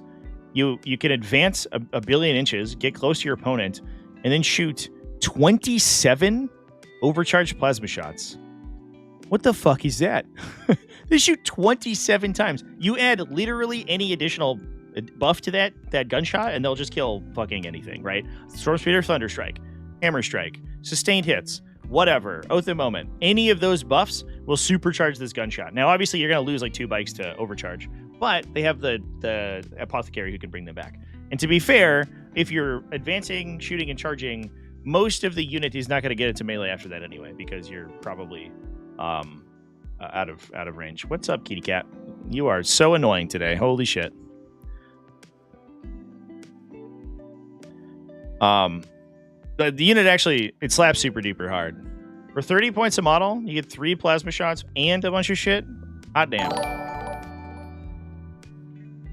Ryan G donated $5 through Super Chat. Check your Discord. Also, I'm still flabbergasted by the reveal of the totally not from Stargate Tyson's automata. The color scheme makes no sense. I mean, it makes sense that they would be inspired by Stargate. I don't think that's a surprise. What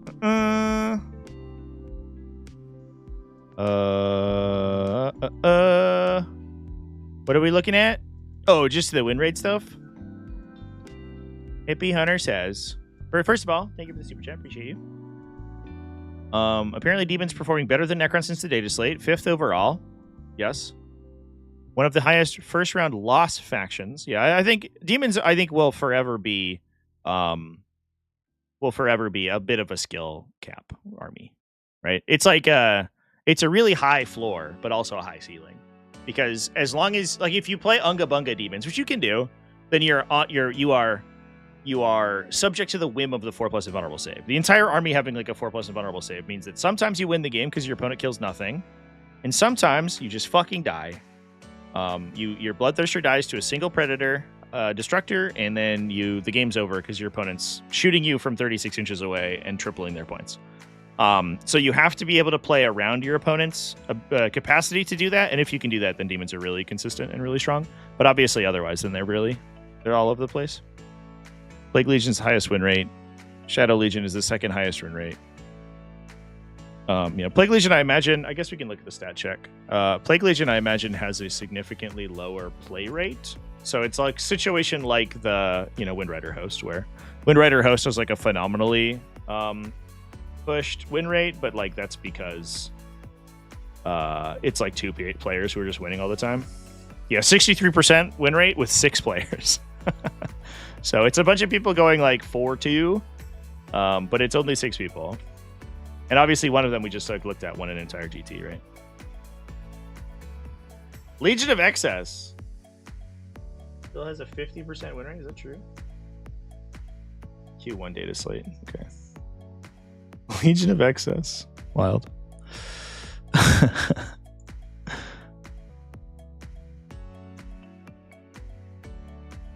Oh, just the meme? I can't see the meme. It's so small. Can I download it?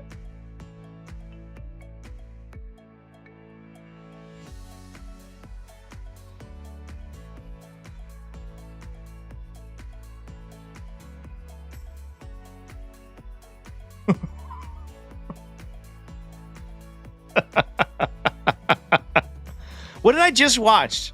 I watched...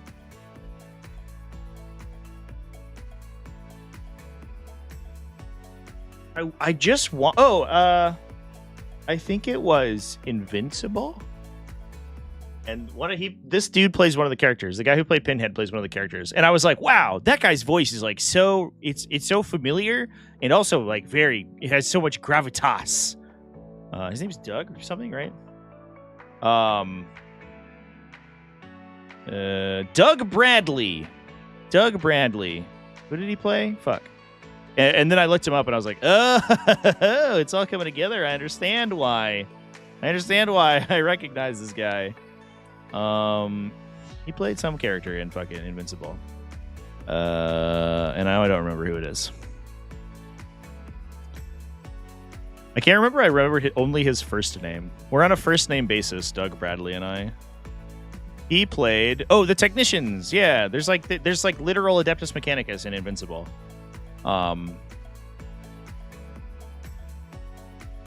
And he voices them, and it's perfect. Look at these fucking guys. You cannot tell me... Oops. I'm having trouble right now, chat. I just want to look at the picture. There we go.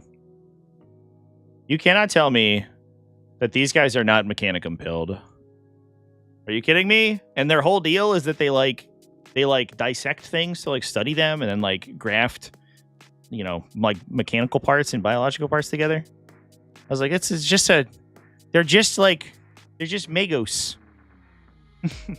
Exactly, just Magos.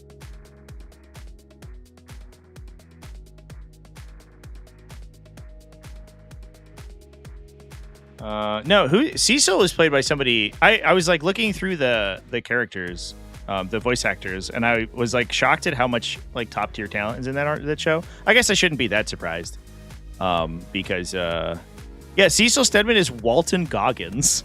I was like, what? Wait, what? But like, I mean, like, look at this fucking cast. Like, the cast list is insane, right? Like, that's where all the budget of that show goes, is to the voice actors. But I was like, Jesus, I didn't even recognize him. But I mean, everybody likes Walton Goggins, especially post Fallout, because he's like killing it.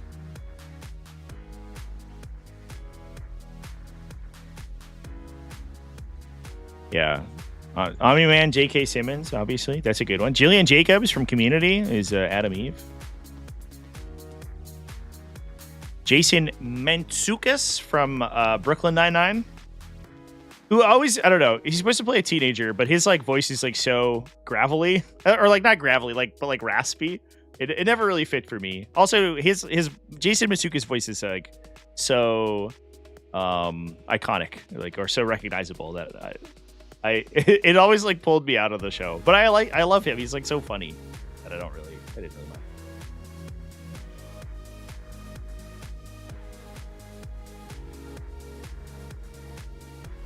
Yep. Anyway, Also, Seth Rogen as Alan. Perfect. Perfection. Mark Hamill's in it, apparently. I don't even know who this character is, but I guess Mark Hamill's there. What the fuck? Simu Liu is in it too. Like, it's all stunt casting. It's so silly. Oh man, what a show! Also, Aaron Paul always pulled me out of it too. Oh, I didn't even recognize that Jeffrey Dean Morgan played Conquest. Fuck me. All right, this is totally off topic.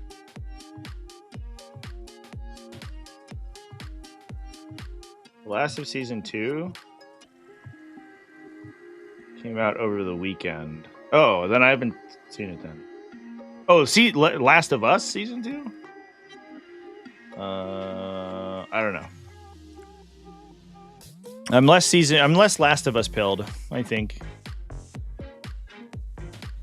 I don't know. Season 2, like, Last of Us Part 2 was like just an endless like cavalcade of just misery, right? Like, I don't know. It's not that interesting, I guess. Everyone's having a bad time over there. Did I choose a list for the teams thing? No. Apparently, I missed the deadline, and I'm locked into the list I originally submitted, which means that I might just concede my game. I don't. That the list has like 12 errors in it, and it's not very good. And I haven't been playing it very well. I don't know. I'm so out of that event.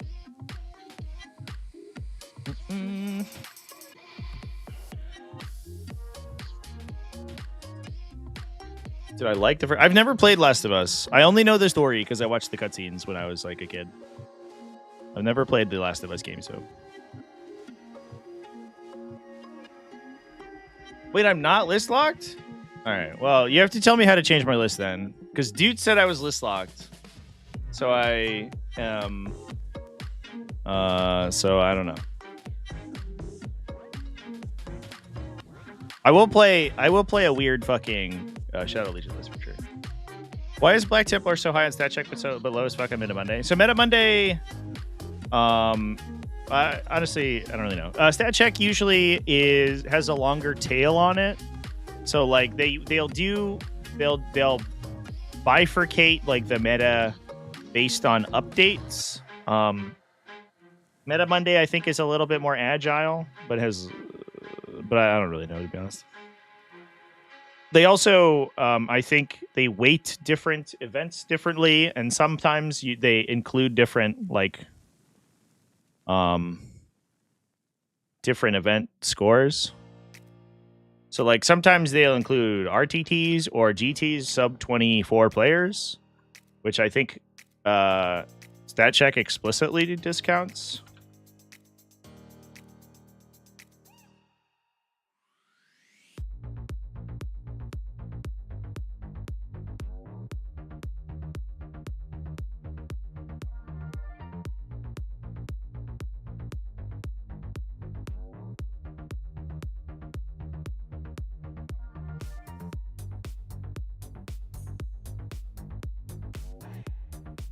I'm looking at Meta Monday right now.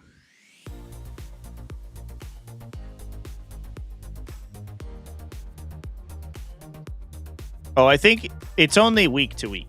So Stat Check tracks ongoing stats, right? And then this is only the 1 week. So you look at it's 75% win rate because one player went 3-4. For Black Templars, 53% because 11 players played it and did pretty well. But if we look at them, this takes into account everything from the Q1 balance data slate, so like mid-March, right? This takes into account like a full month of data. Can't even find Black Templars on here. Oh, they're up here. Oh, it has them. It has basically the same data, actually. I don't know why the readout's all fucked. It looks like it's not loading. But it looks like it's about the same, actually. And so I don't know.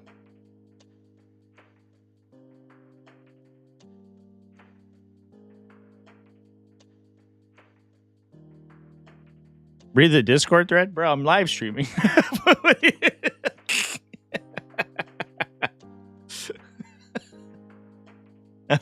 I'm on live stream right now. I'll read it after. Trevi, why haven't you updated your list or read any of my messages?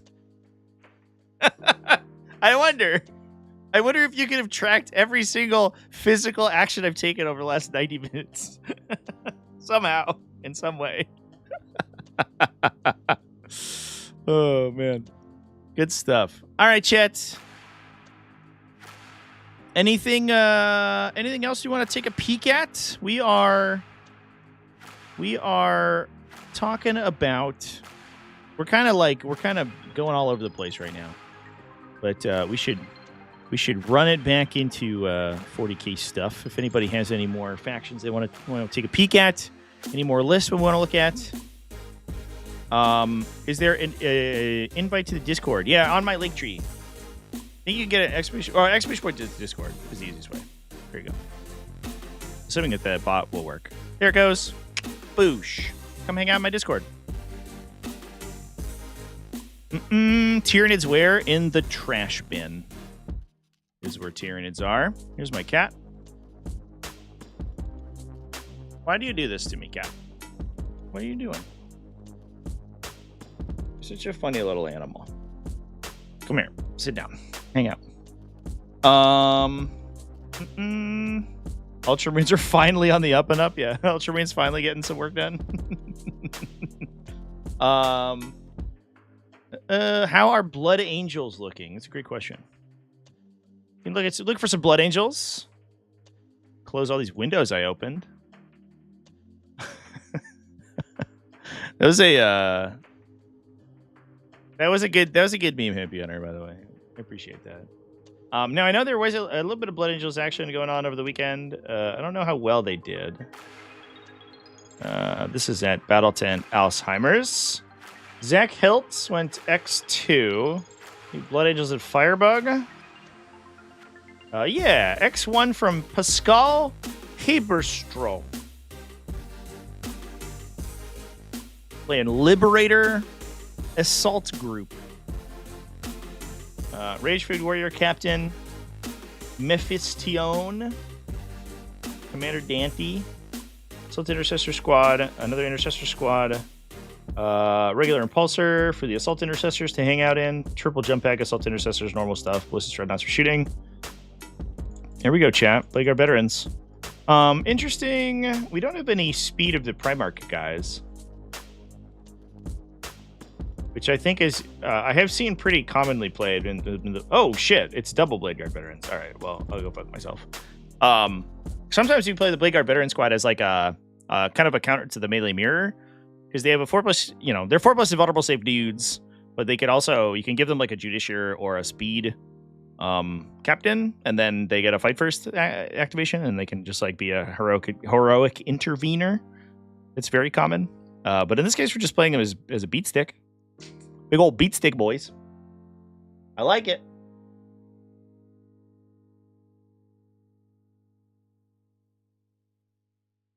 Just watch Best Arms videos to hear me pronounce names. Should I do a worse job at it? Which direction should I go in? So a lot of times, if it's not something that I can sound out phonetically, or it looks like it has a very particular spelling or pronunciation, I'll look up a pronunciation guide and I'll practice for Best Armies, and all that gets cut out of the final one. But what if I just mispronounced everything horribly? What if this man was Pascal? I don't know how to mispronounce this name. It seems very straightforward. Pascal Haberstro. Gotta get the H sound at the end. Haberstrach.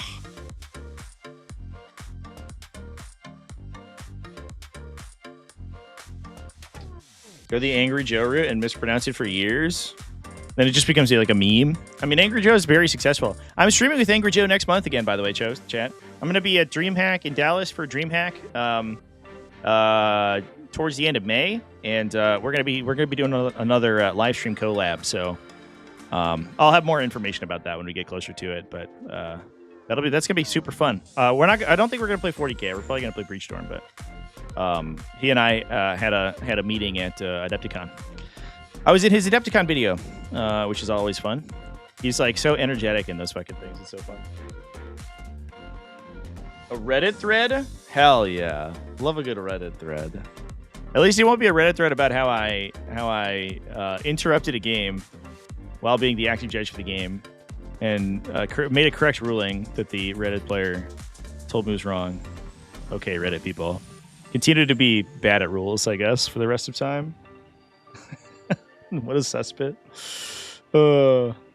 80 points for 5 attacks. It's 7-2-2. Pretty juicy. Yeah, for sure. Predator Annihilator. Sanguinary Guard for Dante. We can put Dante in there. Commandy Dante. Plus a Scout Squad. Vanguard Veteran Squad. Do we have an attachment for the Vanguard Veterans? No. Interesting. They're just hanging out. It's like a fourth Jump Back Assault Intercessor Squad from Wish, I guess. we don't have mortal wounds, but we do have +1 strength. Cool, man. And lethal hits on the charge, I think. Sick. Let's go.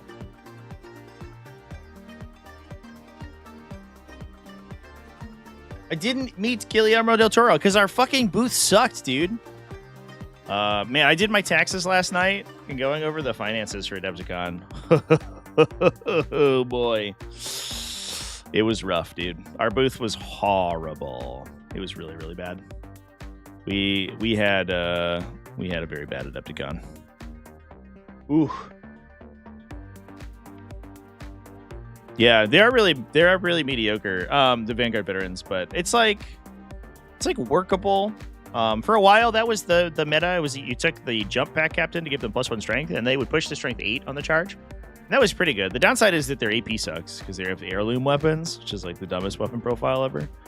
But they're kind of like they suffer the problem. It's the early release codex release problem where Games Workshop hadn't really considered how defensive they'd made the game, and so AP1 melee weapons, unless they were super high volume or super cheap, like Jump Back Assault Intercessors were really, really tough to get use out of, and so they were just like, it's fine, AP1's going to be okay. No, it wasn't. If they aren't 2 damage, like why are we even bringing them? They need to either be AP2 or 2 damage, but they are not. Yeah, apparently Guillermo del Toro's at Adepticon. I guess Angry Joe recorded an interview with him, which I am jealous of because I was literally just watching his Netflix TV show the other day, and it's super fun. Fucking love that guy's stuff. It's so cool.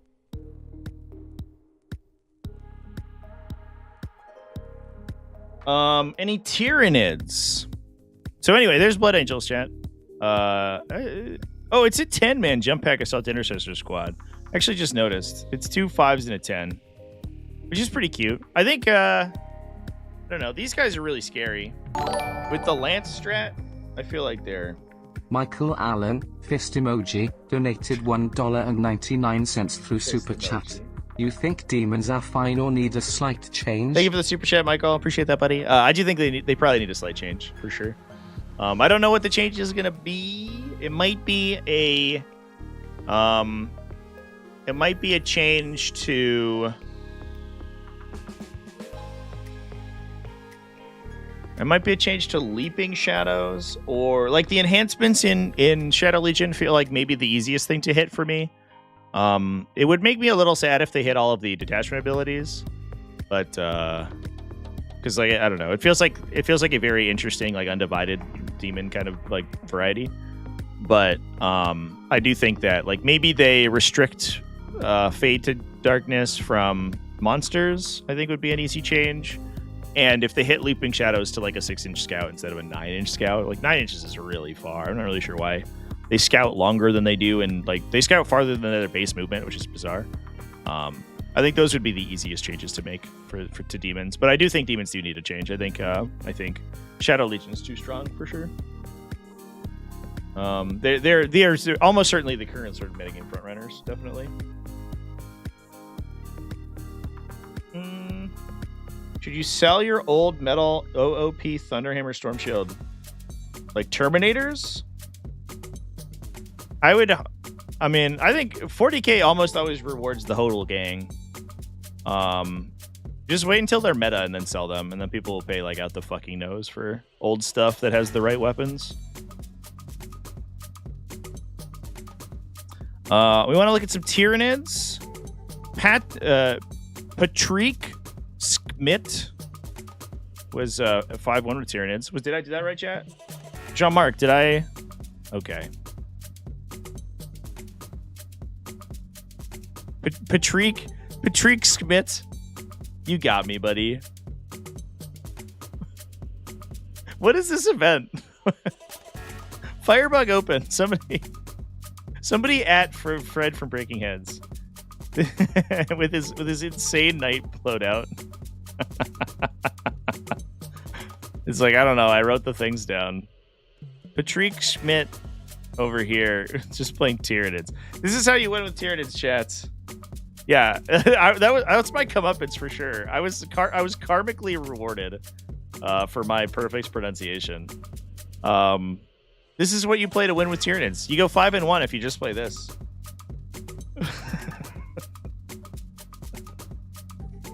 Easy. Tyranids is the easiest faction to play, chat. It's so easy to build lists with them. What should I play in my Tyranid list? I don't know. Fucking Tyranids, maybe.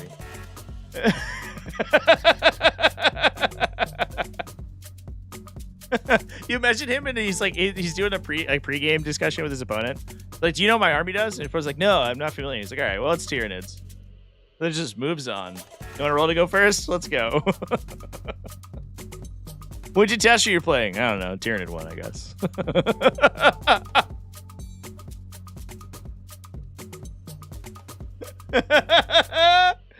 Oh my god. Patrick, you got me. You got me so good. The one with the Tyranids. Jesus Christ. 30 Barb Gaunts and Warrior Bioform. That's actually good though, right? Doesn't Warrior Bioform have like a ton of ranged unit synergies?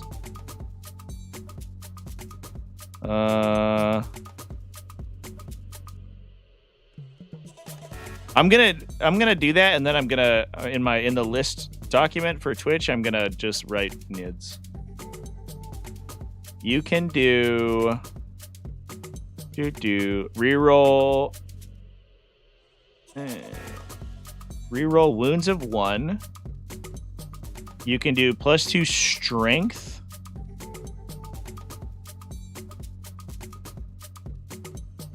The other thing too is that like Barb Gaunts are only 300 points. If you play max field allowance Barb Gaunts, it's like less than it's like a sixth of your army. You can play a bunch of other stuff too, which is neat. And you can get ignore cover. Oh no, just kidding. No, you can't. Yeah, you can get ignore cover if you shoot it off with a range warrior. Yeah, so there's like actually like unironically there's a synergy there. Plus you can build Barb Gaunt synergy into every detachment because a lot of the stuff that they do is not detachment based because you could just give them a Hive Tyrant. And then they just lethal hit people. Yeah. Ryan G, you and I are on the same page for sure. Thing I don't get about early release AdMech was how bad the datasheets and army rule was. Yeah.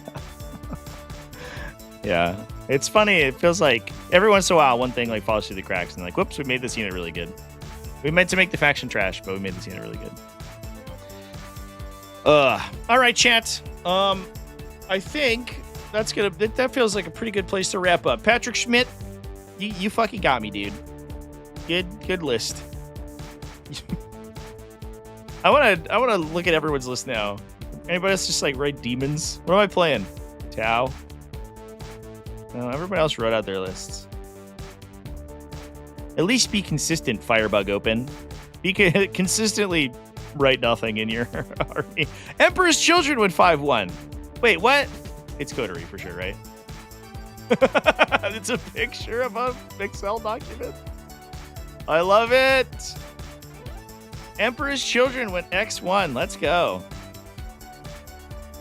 It's like, yeah, it's wild that we have gone so far and not haven't seen too many results from them because of the stupid codex release stuff.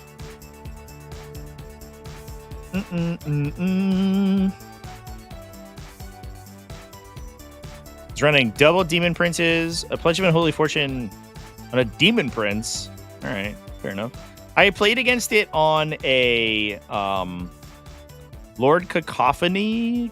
Oh, so by the way, folks, in 6 hours, I'm going to be playing on Twitch. I'm going to be playing Emperor's Children, Coterie of the Conceited.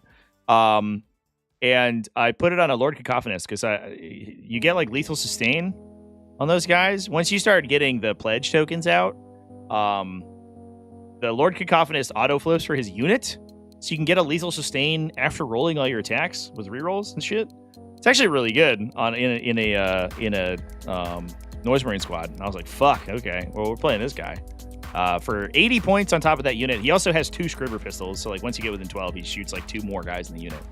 I was like, this guy seems fucking awesome. But also on a Demon Prince of Link seems good too.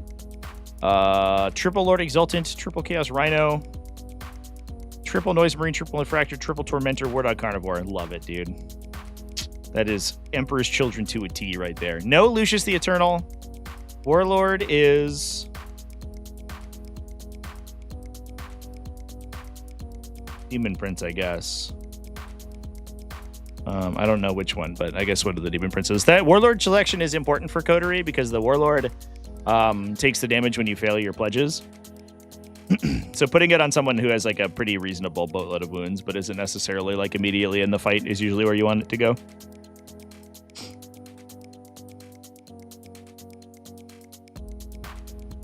John Lennon won their in-house tournament with Emperor's Children. Yeah, I mean, I think that it's a detachment where if you are good at executing the fight phase, which I'm a little out of practice at, so I'm excited to like get back in the swing of things. The codex goes fucking wild, dude. It's so good. Like the amount of movement chicanery you can do is sick. All your shit's gonna die, so you can't get emotionally invested in any of it. But like you just have so many units and they're all so fast, and like it's a million little high OC guys running around. You can do weird stuff with attached characters where you do like weird swings. I saw a couple people playing 10 infractors, or excuse me, 10 infractors, excuse me. Yeah, that's correct. 10 infractors explicitly to do combat orbits with, or combat slings with Lord Exultants. So like you would charge one unit, like flip it like 5 or 6 models to base it to prevent other stuff from basing. The rest of the unit goes. I'm going to make a video about this, by the way, because I think it's really important now with just how the game has progressed of being able to execute this maneuver. Then you combat orbit the rest of the squad with their charge move, and then you pile in the Lord Exultant to a different unit, and he like one shots that. The infractors beat up the thing that you were originally charging, and you get 2 units for the price of 1. It only works with big squads, but it's one of the reasons that you see people starting to take like big units of guys with a really powerful unit inside it. So like 10 Gene Stealers with a Patriarch, like 10 jump pack intercessors with a captain, like that kind of stuff. And Emperor's Children specifically are really good at that because of how fast their units are. They can ensure that they start in the right spot for it.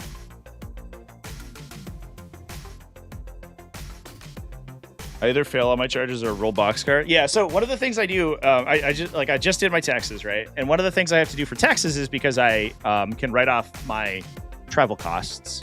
I have to tabulate all that shit. And one of the things I was doing, which is really funny, was like going back through my event record for the last year.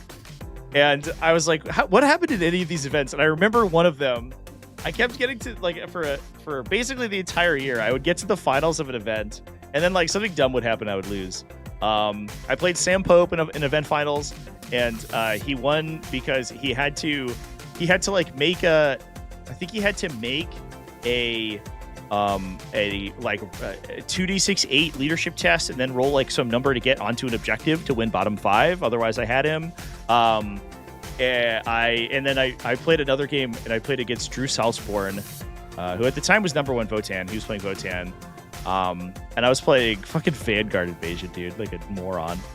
I'd killed one of his land fortresses already. He was only down to 1 land fortress. He ingressed a Hearthguard unit behind his second land fortress. I had burned through my CP, I think. And I spent some CP like kind of like frivolously. And then I charged the land fortress of the warrior unit. I'd battle shocked it. Neurolictor was there. I was ready to go. I was going to kill it, eat the hit on the warriors from the Hearthguard, and then return. I had like Hive Tyrants and all the shooting to kill the Hearthguard, and then the Hive Tyrants were going to close the game. And I was like, we have it. We're ready to go. I'm so ready. And the warriors boxcard the charge and one dude wandered right into heroic intervention range because he had to base on like the back side of the land fortress. And I was like, oh no. So they kill the land fortress, get a judgment token, immediately get wiped by the Hearthguard. I was like, this sucks. I was very tilted. So then the Hearthguard were able to just like wander through and kill everything after that. I needed a unit to screen their movement essentially, but I couldn't because I boxcard the charge. I think if I needed to roll less than like a 10 or something to get in, but I was out of CP at the time, I think is how it worked out. And I was like, this is so trash, dude. I was like very mad. The charge mechanics in 10th edition, I think, are some of the worst that 40k has seen. They're like, to some extent, they're less complicated than we've seen in the past, but fuck me, dude, it's not good. Yeah. When turtle hat? That's a great question. I should make a turtle hat.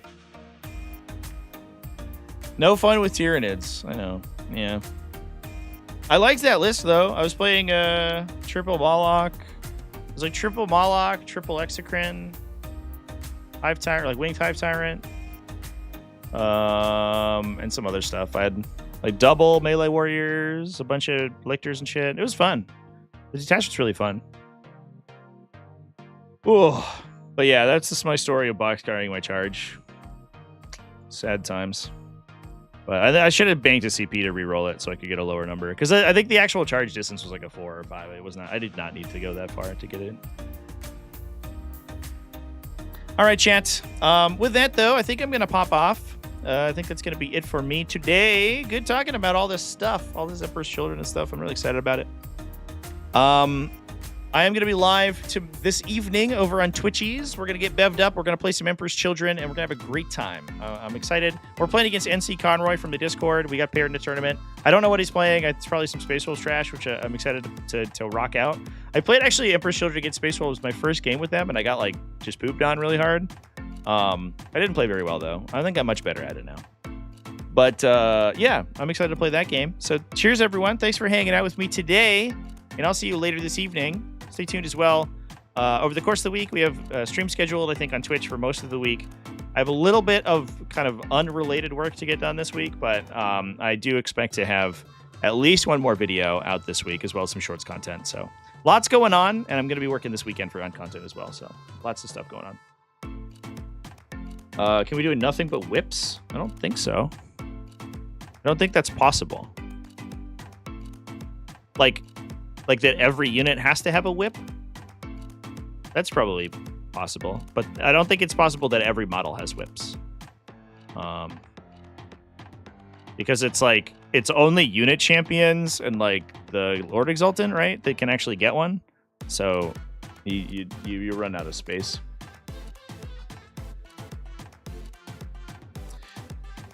All right. Well, thanks everyone for hanging out with me. I'll see you around. Cheers. Count Fiends is having whips. Oh, you mean like the demon detachment? I forgot that was a thing.